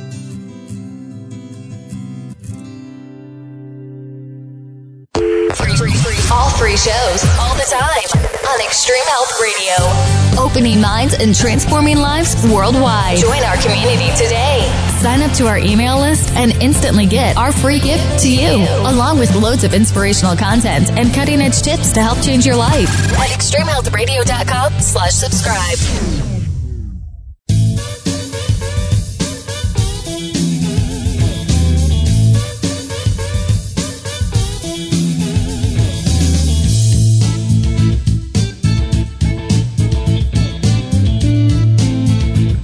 Well, Kate, you barely made it back in. You're running to the microphone, coming back in. Okay, I made it. Did Maggie make it back in the studio? She did. She had to get her little TREAT. Oh, you can't say the word. No, because she'll go crazy. She'll know that she's getting a reward. She gets one near the middle and the end, because she's pretty good.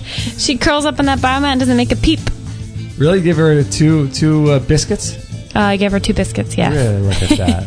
Get creative with our wording there, right? Creative with, that's so funny because you say that and her ears perk up. So funny. So, Kate, I wanted to ask you, you said you had a friend or someone you know that has a sick child, and you were talking about this earlier in the week about how it doesn't pay to vaccinate your children, or what was it, or flu shots or something? Oh, no, this was not, I think I know who you're talking about. Hold on, let me think. The person I'm talking about was, that wasn't a sick child. It was a mental issue that was going on. Oh. And I think it's so funny. I was telling you how, a lot of times when my friends have babies or things like that, they seem to just be fine. Like, they go into a hospital, they have a regular hospital birth with Pitocin and epidurals, and then they continue to vaccinate the baby and, feed the baby formula and feed the baby as the baby gets older. When they start eating foods, they start giving them noodles. And noodles. Gluten. They start feeding them top ramen, don't they? Right. But everything seems fine, right? Everything seems fine, right? So I have this friend who's in the medical profession, I should say. Industry. And, had these 2 kids that were, went through the typical standard, just everything protocols. Conventional. Yeah, everything conventional. And sometimes I get kind of upset. I mean, not upset because I'm happy that they seem to be normal and that they're thriving. Uh-huh. But both of these little children he's had as they've hit puberty go into this downward spiral. I think his kids are about 4 to 5 years apart. And with the first one, it happened around the age of 10 or 11. And now the second kid coming up, it's happened to her at age 9. And they just cannot be without their parents. They have separation anxiety. They don't want to go to school. They start having irrational thoughts of if their mom drops them at school and they leave, their mom's going to die on the way home. I mean, they just really think if their parent isn't with them, something's really going to happen to them. And they get sort of strange, really obsessive about that? Yeah, really obsessive. And it just makes me so sad. But I'm thinking, gosh, a lot of these things just really don't show up until later in life. And you just never know. Yeah. And it's really sad. It's heartbreaking to watch what this family's going through because that's not normal. It's not normal. And I mean, but what? It brings me back to my own childhood. That really reminded me of stuff that I went through when I had very irrational thinking. I mean, when I was a little girl. Yeah. You know what? It wasn't too far. I think that's why it made me so sad, is because I saw so much of myself in these girls dealing with this. Really? These fears and things? Oh my gosh. I was sure that when my parents was going to die, if my mom went out to Bible study or went out to, anything, she hardly ever went out, but it was so, we had her home all the time because she was a stay-at-home mom and all these things, that when she went out, it was a big deal. At night, if she went to go meet a girlfriend here and there, or go to a Bible study or a meeting or something at the church, right. And she'd come home, and I remember trying to go to bed because I had school the next day, and it would be 8 o'clock on a winter day, and it was very dark, so you felt like it was 10 or 11. Yeah, and I could not sleep until she came home, till I heard that garage door go up, I could be at peace. And then it's How old were you then? I probably worried like this from 10 on. Any earlier? Can you remember the kind of? There was a couple of situations where I had isolated moments of that, but it became a way of life around 10 where, if I hear a siren, I'd be like, oh, that's my mom. I know that she's not, she was just in a car accident, or she funny? You say that now because whenever I used to hear a siren, I never entered into my consciousness that it was going for someone that I knew or cared about. Never. I mean, there'd be countless times where I'd be working out at the gym, and we live next, or our gym is next to a fire station, and so it's quite common to hear the fire trucks, ambulances, and stuff just roaring right by the gym. And it wasn't until I met you, oh gosh, until I started thinking, oh wow, maybe that fire truck or that ambulance is going for someone I know. I never thought. I didn't think. I don't know. Well, that's a good way to be, I guess. And you wonder why I'm still battling with my mind. I've had to deal with this since I haven't had to. I have dealt with this since I've been 10. I mean, and that younger. That is strange at such a young age. It's very hard to overcome. It's very hard. But you know what? For how much I am so thankful where I am now, when I really think back how pretty out of my mind whack I was with my thinking.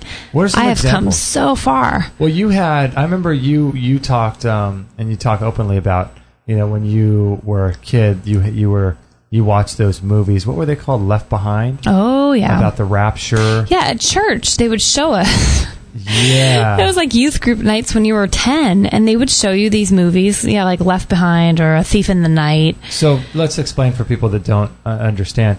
The rapture is an event that is very, very debatable, even within inside Christian circles. It's not something that's uniformly agreed upon, even by all the theologians. A lot of people disagree about this, but the rapture is an event in the Bible, at least perceived by certain groups.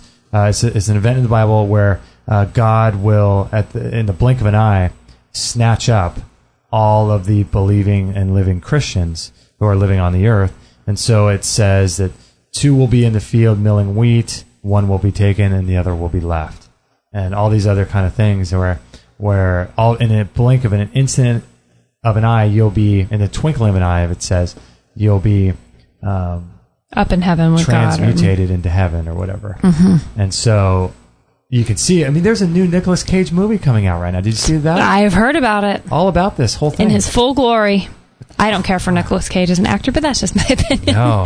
He creeps me out. Yeah, in more ways than one. But isn't it a rapture movie? It is a rapture movie. Interesting. And so that's the idea about the rapture. And so when you're showing this kind of these dramatic theatrical movies done in Hollywood production to a little child, you can see where that comes from. You can see the fear start dwelling, especially in a little girl.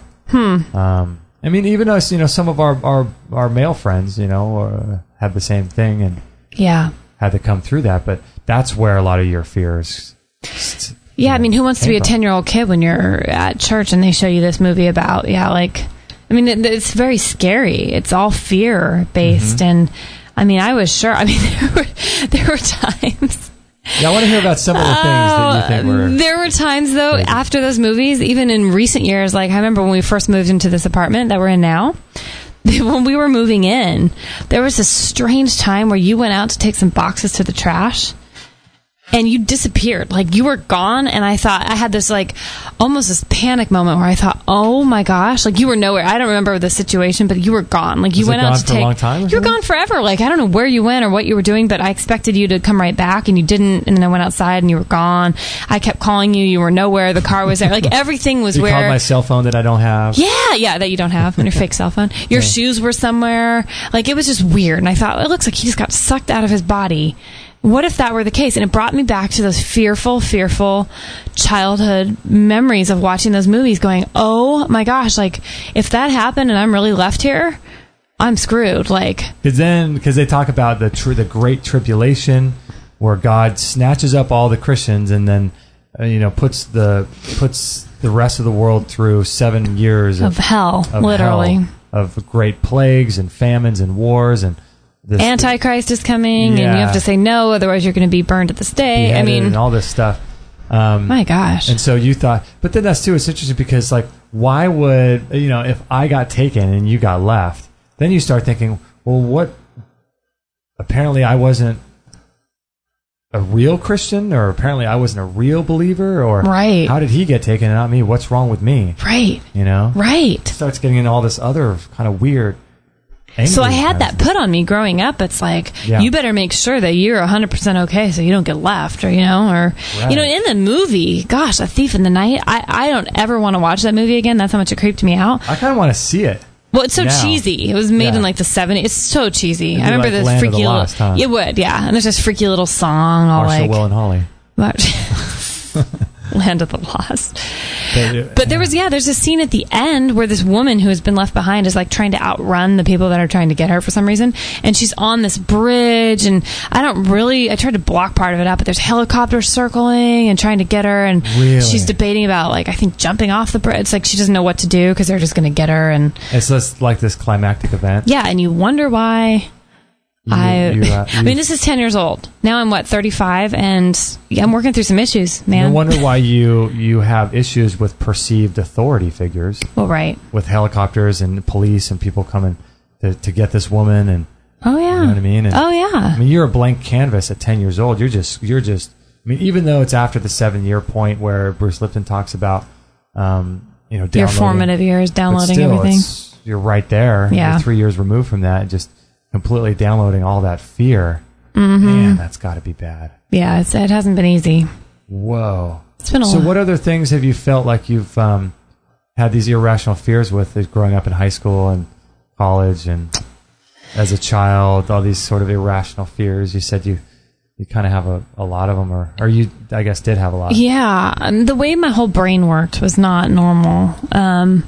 Being in 8th grade, I had to be taken out of school for most of the year, a lot of the year, because of my anxiety level was so high. Uh-huh. But I remember, this is just a few examples of where my brain was at for years. If I was in school and I made it through a whole day, I was sitting in some class and someone opened something that smelled like chemicals, I was sure it was just going to permeate the whole room and we're all going to die of like chemical inhalation. Or Really? I'd be in a hotel and I'd worry about the carbon monoxide detector not working all night. So I wouldn't get any sleep on family vacations. If I didn't see that thing blinking, or if I was sure that we were all just going to die in our sleep. It's very, very weird things like that, but I thought about them all the time. What about other ones? Those are interesting. Well, then I had the peanut allergy, which I talk about. So Peanut allergy, yeah, but that was justified. It was, but irrational where I went in my brain. Why would That's you? Like last night at the wedding, they had a bowl of peanuts over here, and then the next thing was, next to it they had a bunch of fruit. And so I had the fruit, and part of my brain, even last night, I had to talk myself down from, what if they use the same little serving spoon on the fruit as someone did on the nuts? Oh, yeah. But, that's just not irrational. There's clearly a spoon for the nuts, and there's tongs for the fruit. Yeah. But it's funny how I still have to take those thoughts captive and hold them, because it will run crazy in your brain. It will. Well, and then what was funny last night, after I got my fruit away from the nuts, we go sit next to this lady. Yeah, and I didn't want her putting her fears on She you. can't, though. That's how I've overcome. I feel so secure in how I feel about dealing with this peanut issue. Well, that's good, because I didn't give you enough credit, because last night when she was talking about her peanut allergies, I was thinking to myself, I don't even want to focus on this, because Kate's done a lot of work, and she's like this is what's going on in my head. Kate's done a lot of work. She has really come a long way in overcoming these fears, especially with the peanut allergies, which is the peanut allergy itself is a justifiable thing to be fearful of. Yeah. But then how you process that is what you're working on, what you've made great progress with.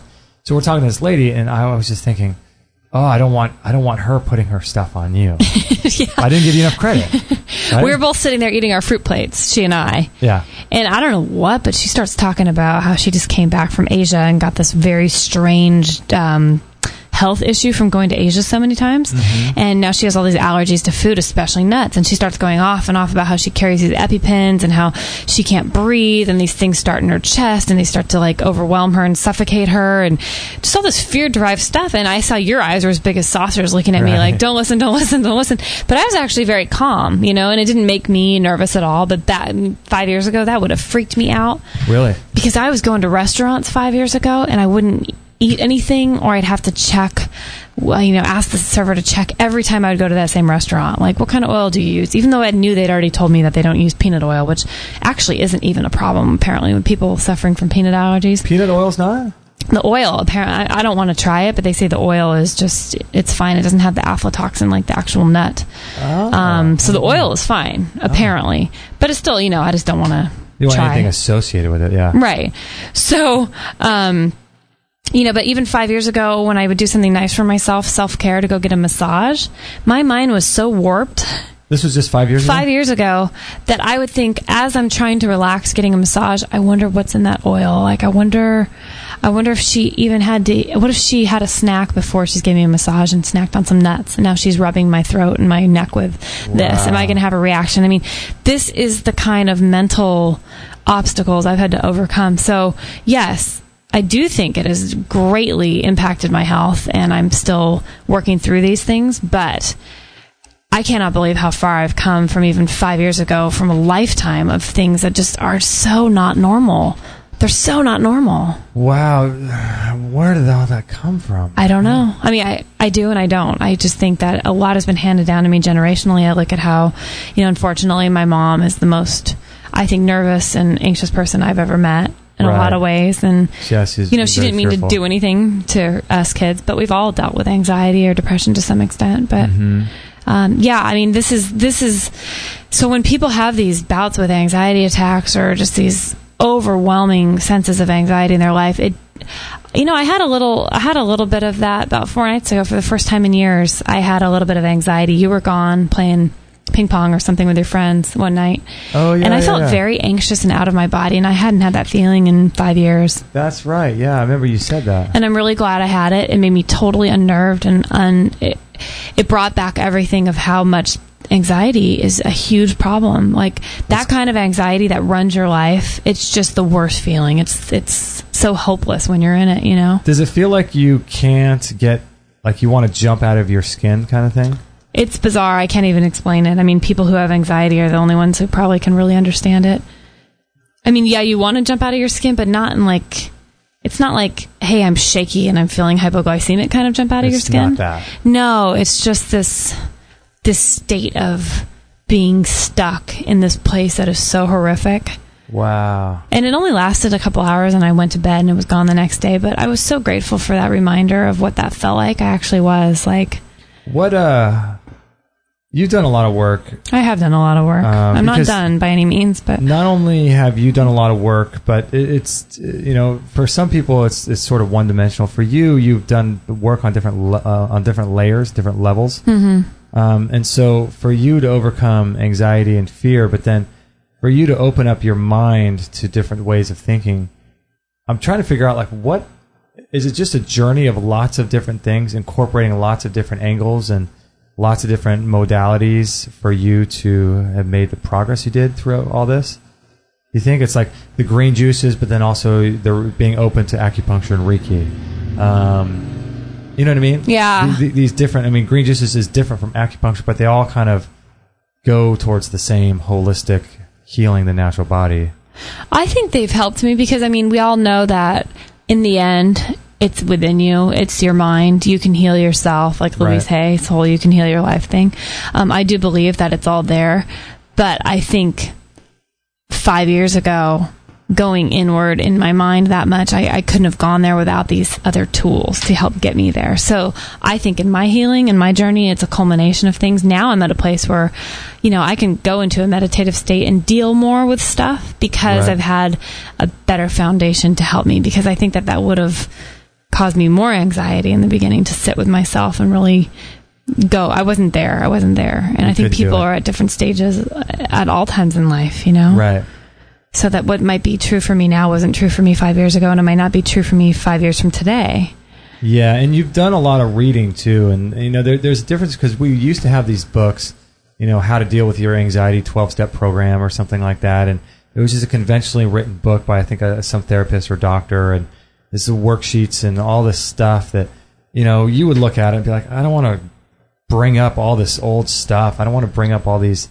That's not how I want to deal with it. And I couldn't figure that out. I thought, why don't you've got a book here that could help you. Why don't you use it? But I could understand now that you didn't want to do it in that way. And so you've recently been doing a lot of work in terms of reading really self-empowering books, like this one with Stuart Wilde, Louise Hay's books. Osho. Freedom. The Courage to Be Yourself. That's a great book. And you've been doing a lot of reading that's been opening your mind. Cheryl Richardson's, what is it called? The Art of Extreme Self-Care. The Art of Extreme Health Care. Self-care. And so these things have been really helpful. Yeah, books have changed my life, and you don't feel so alone. I'm reading Allison Adams' book that I cannot say enough about for people who struggle with chronic fatigue or fibromyalgia or even any kind of adrenal fatigue-related syndrome. Yeah.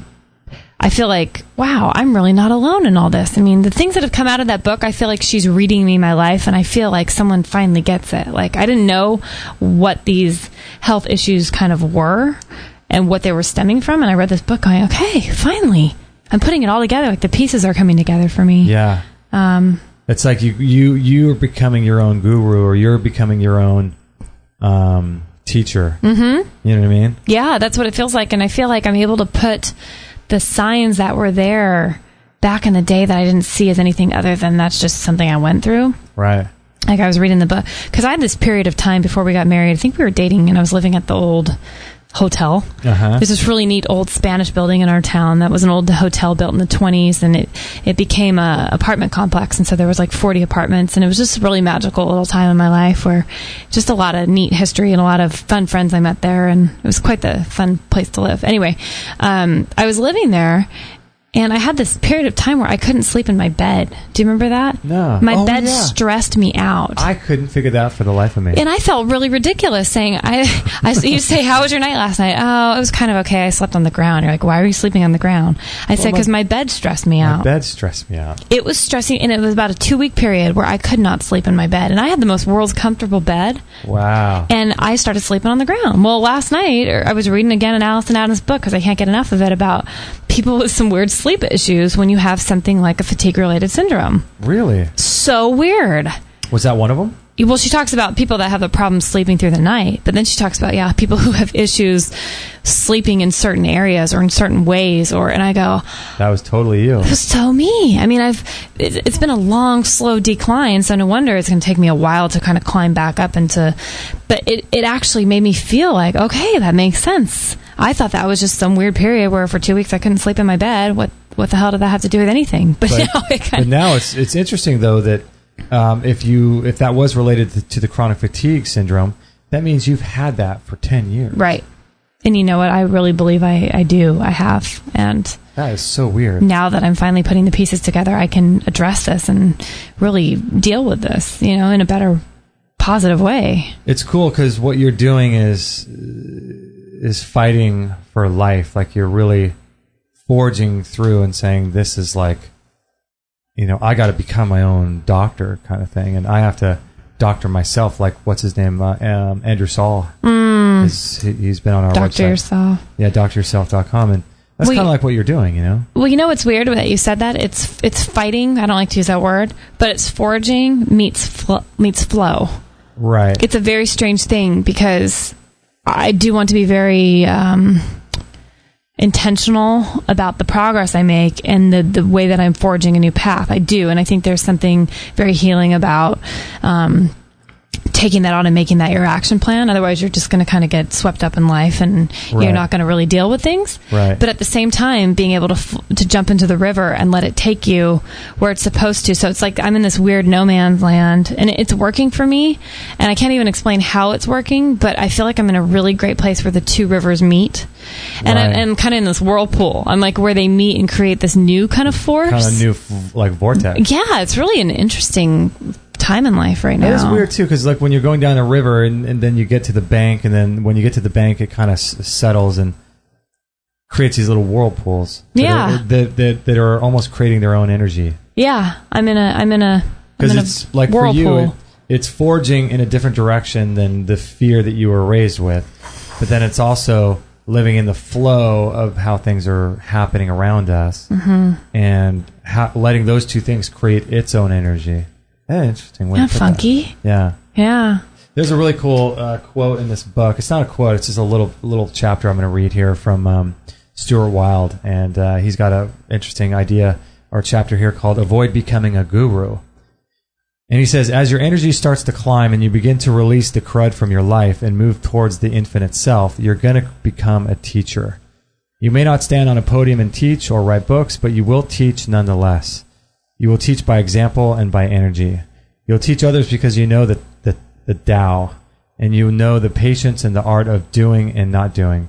When you become a teacher, I want you to be careful that you teach out of humility as a magnanimous person. I've been in the sphere of the human potential movement for many years, and I've probably met 75 to 80% of all of the famous gurus, writers, motivationalists, psychologists that are currently in the thick of things. If they're on the seminar circuit or they're well known for their books, at some point I would have probably met them. Some of them are incredibly beautiful people. They are human. They have their weaknesses. They fall as humans and they rise again, and they're real. But a small minority in the field are utterly grim, pompous, manipulative, hypothetical, and under normal circumstances, it takes all of your detachment and resilience not to throw up. I'm talking complete upchuck city here. Why?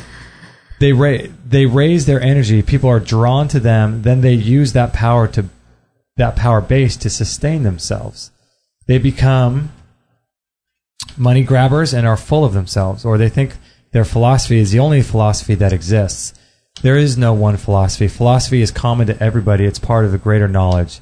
You can't say, this is my philosophy particularly, or this philosophy is better than that philosophy. Some are preferable in the sense that they liberate. Those philosophies are more useful to you and me than the ones that restrict. But all of them serve a purpose. Restriction serves a tremendous purpose because it allows us to comprehend freedom. Manipulation serves as purpose because it allows us to eventually become magnanimous. You can't have one without the other.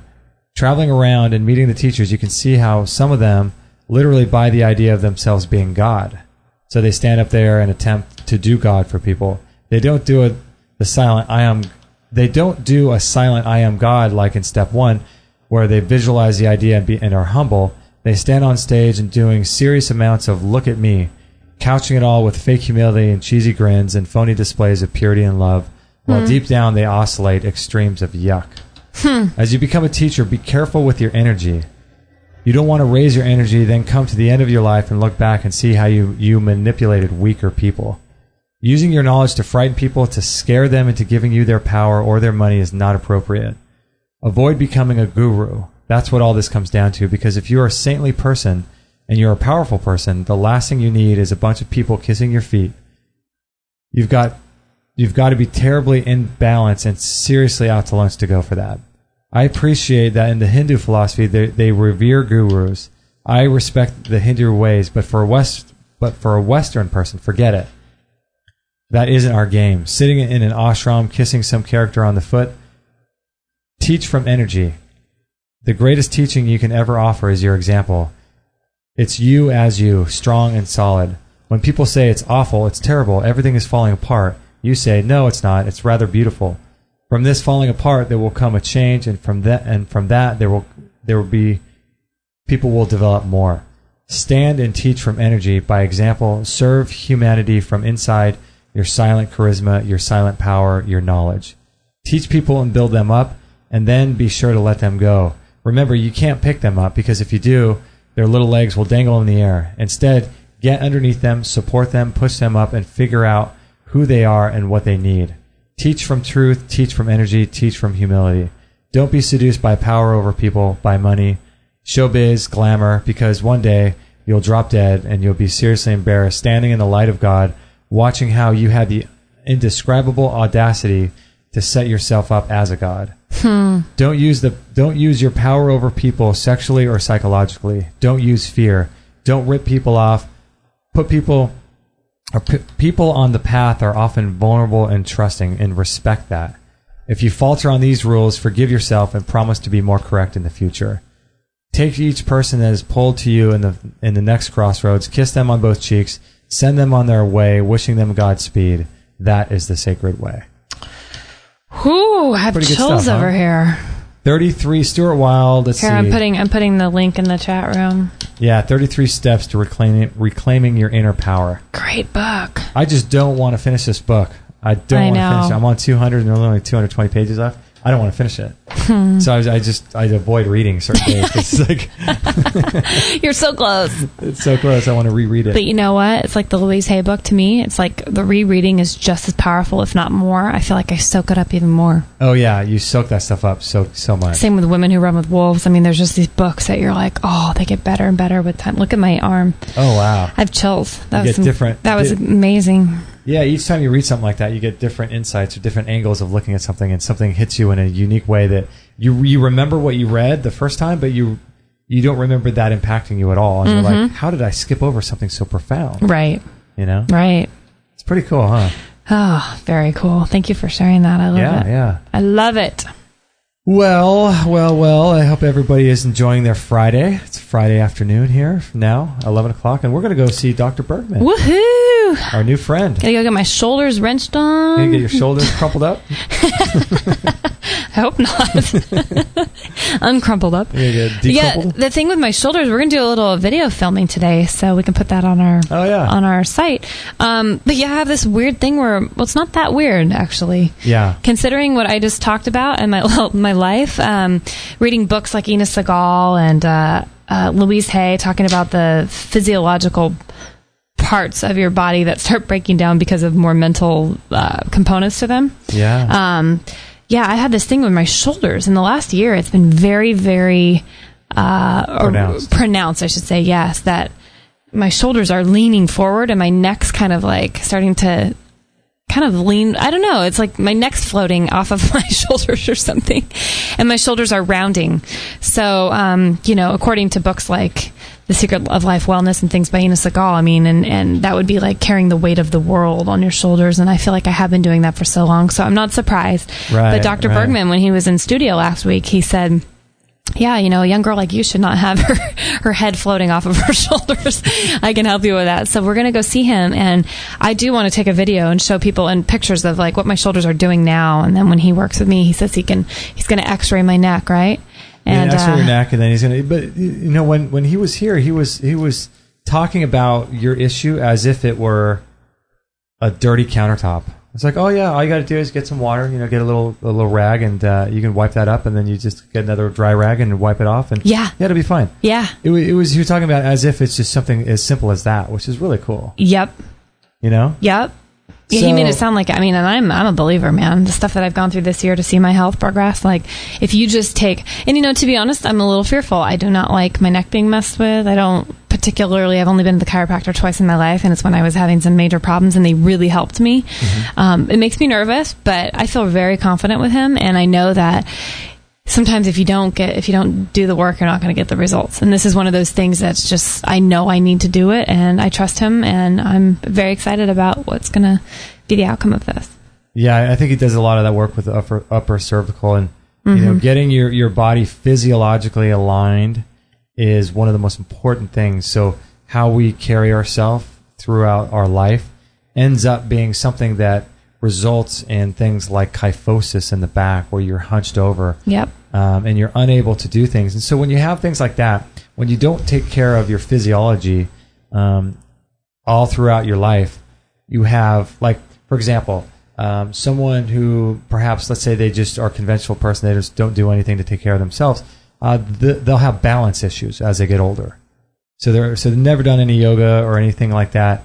And so when they get older, they haven't worked on their balance. And so everything's fine. They're just humming along, and they're 75 years old. Everything's going great, except that they fall and they break a hip.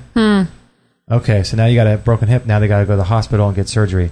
They go to the hospital, they get surgery, and they get some kind of infection. You get staph. You get staph infection.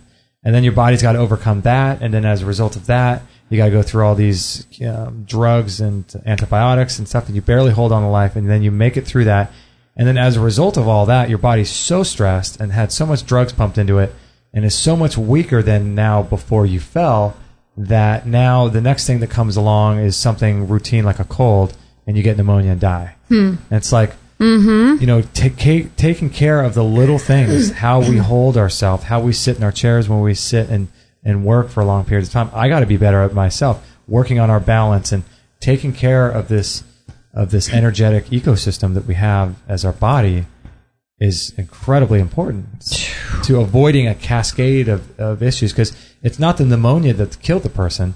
It was the fact that they lost their balance. They didn't have balance. So that caused the whole domino effect. And so Dr. Bergman's awesome because he teaches you how to align your body in a really cool way. It was funny because I went back to the gym last week for the first time, and I took off a couple of years. I'd been doing other things, but not the gym. It just was something I needed to give up for a while. But the owner of the gym walked by me the other day when I was doing these shoulder presses something, and he goes, "Put your shoulders back." And he kind of like, and I go, "They are." This is me with my shoulders back. This is me back. Lay off. So it'll be funny to see what can happen. That'll be cool. Yeah, I'm excited. Cool. So we're going to do that, and it's going to be a great day. Gosh, we hope wherever you guys are in the world and listening to this at any point that you're having, at any point in time, that you're having a wonderful day, and there's always hope. And we're so honored that you guys take some chunks out of your day to spend this time with us. And a lot of it's just our ramblings and musings on life, but I find it really therapeutic, and maybe this is just all for me. I don't know, but I hope that somebody walks away with something. It's like our own therapy session. It is. And you know what? Hopefully it helps people too. I hope so. Honesty is sometimes, it's funny putting yourself out there though and just sharing these things that, I don't know. It is weird because we meet people and, they'll tell us that they'll ask us questions about our life. That's weird. That we never told them, but we talk about it on the show. And so they'll say things like, hey, how is this? Or how's that person? Or whatever. And we're just... How did they know that person? How did they know that? It's a weird concept. Today's world's so strange. But it's awesome, though. It makes me feel very loved. I feel like we have friends all over and you know what's sad, though? I just wish I knew everybody, all of you individually. I feel like even though we don't really know you, we know you. Like, we're all in the same boat together, and we just appreciate you guys being our friends. And oh yeah, it's really a lot of fun. Thanks for caring. Yeah, because we talk a lot of time, or a lot of times about having. It's really cool how we have this kind of community around us. So you and I will be in the kitchen and be like, hey, have you heard from Ashley, or have you heard from so and so? Have you heard from this person, that person? And it's just so cool. Like, we have this community of people that we talk about just amongst ourselves. We really do, and especially on days where people are in the chat, after that we'll talk about Sun and Isby being in the chat room and like, hey, did you see what so-and-so said about this? Yeah, it creates really cool conversations for us, so we feel like we know you guys in a way that, we don't, really but we do. It's really unique. I really like it. Cool. So thanks, guys. Yeah, I want to thank all you guys for being a part of everything we have going on. If you guys can, would you remember to share this show? It's not obviously posted now, but maybe what's the show? Is it 315 or 316? 315. 315, okay. So it's 315. When it becomes available, or share any of our shows with your friends on Facebook. We'd greatly appreciate that. And another thing that we would really be grateful for is, I'll put a little link in our show, in our chat room, to our chat room listeners. If you're able to go over to iTunes and leave us a review, I think you have to actually open up the program itself rather than the link that I just shared. But if you go to the program and you sign in, which it should keep you signed in, you just type Extreme Health Radio in the upper right in the search bar of iTunes, and then you search for our show. Give us a rating and a review. That would be really helpful. We would really appreciate that. Apparently, it helps us find new listeners and that kind of thing, and helps our show to be more well-known amongst people, so we can help even more people. So if you can, that would be awesome. And as always, our shows are 100% free, and if you guys are able to support us in any way, either by donations or visiting our sponsors, checking them out, they're amazing companies that we reached out to. None of those companies are companies that we got solicited to. We actually reached out to them because we already use their stuff, and we just stand behind them. And then we also have our store where you can shop through Amazon through our link on our website. We have the Bellicon Rebounder. We have all the different products in our store, the sauna, the Qigong course that we talked about. We have all kinds of really great stuff. And so with the rising cost of the show, your support means a lot. It really does. It means a heck of a lot. And we're just so grateful for all of you guys that have been able to support us either by donation or sharing our show, whatever you've been able to do. We're just so grateful to you guys. And without you guys, we couldn't do this. We couldn't do our show. We couldn't have the guests in studio. We wouldn't have been able to buy the mics and set our studio up and provide information to you guys. It's hopefully going to help you. So without you guys, we couldn't do any of this. Amen. Amen. Goosebumps. That's true. So if you guys can help us, we really do appreciate it. We don't want to charge at all. So if you can, that would be awesome. We would be eternally indebted to you and grateful for that. So we appreciate all you guys. And is that a wrap, Kate? I think that's a wrap. 11:09. Maggie's looking at me. Come here, beady eyes. We've gone for 2 hours. We didn't even know what we were going to talk about today. No, we didn't know. We never know on Fridays if we're going to have enough to chat about. Still topics that we didn't get to. I know. Amazing. Well, good. We saved some for next Friday, right? I know, right? But by then, we'll have a whole new set of things to talk about. I know, because a week goes by and we get new insight to things. Can't wait to talk about Dr. Bergman experience. Yeah. So follow us on Instagram, people. Yeah, people. That would be awesome. Follow us on Instagram.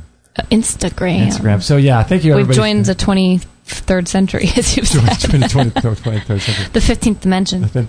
So thank you all for joining us. We really appreciate it. Stay tuned next week for all of our shows. Pass it on to your friends. And have a great weekend, everybody. Love you guys. And enjoy your green juice. And we will catch you in the next episode. Hey, everybody. This is Josie, Justin's mum. Don't tell him, but I know he would absolutely be really happy if you would sign up to his free weekly newsletter. And don't forget to share this with all your friends. This is the buzzing bumblebee signing off.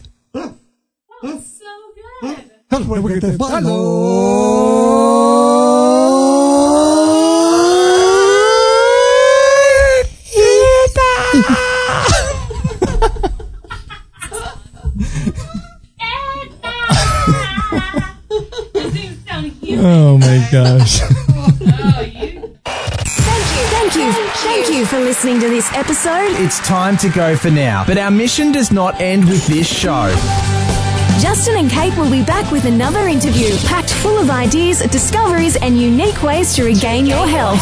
Head on over to extremehealthradio.com/subscribe and instantly download our free gift too that contains cutting-edge strategies to start making healthy lifestyle changes today. No material on this blog is intended to suggest that you should not seek professional medical care. Always work with qualified medical professionals, even if you educate yourself in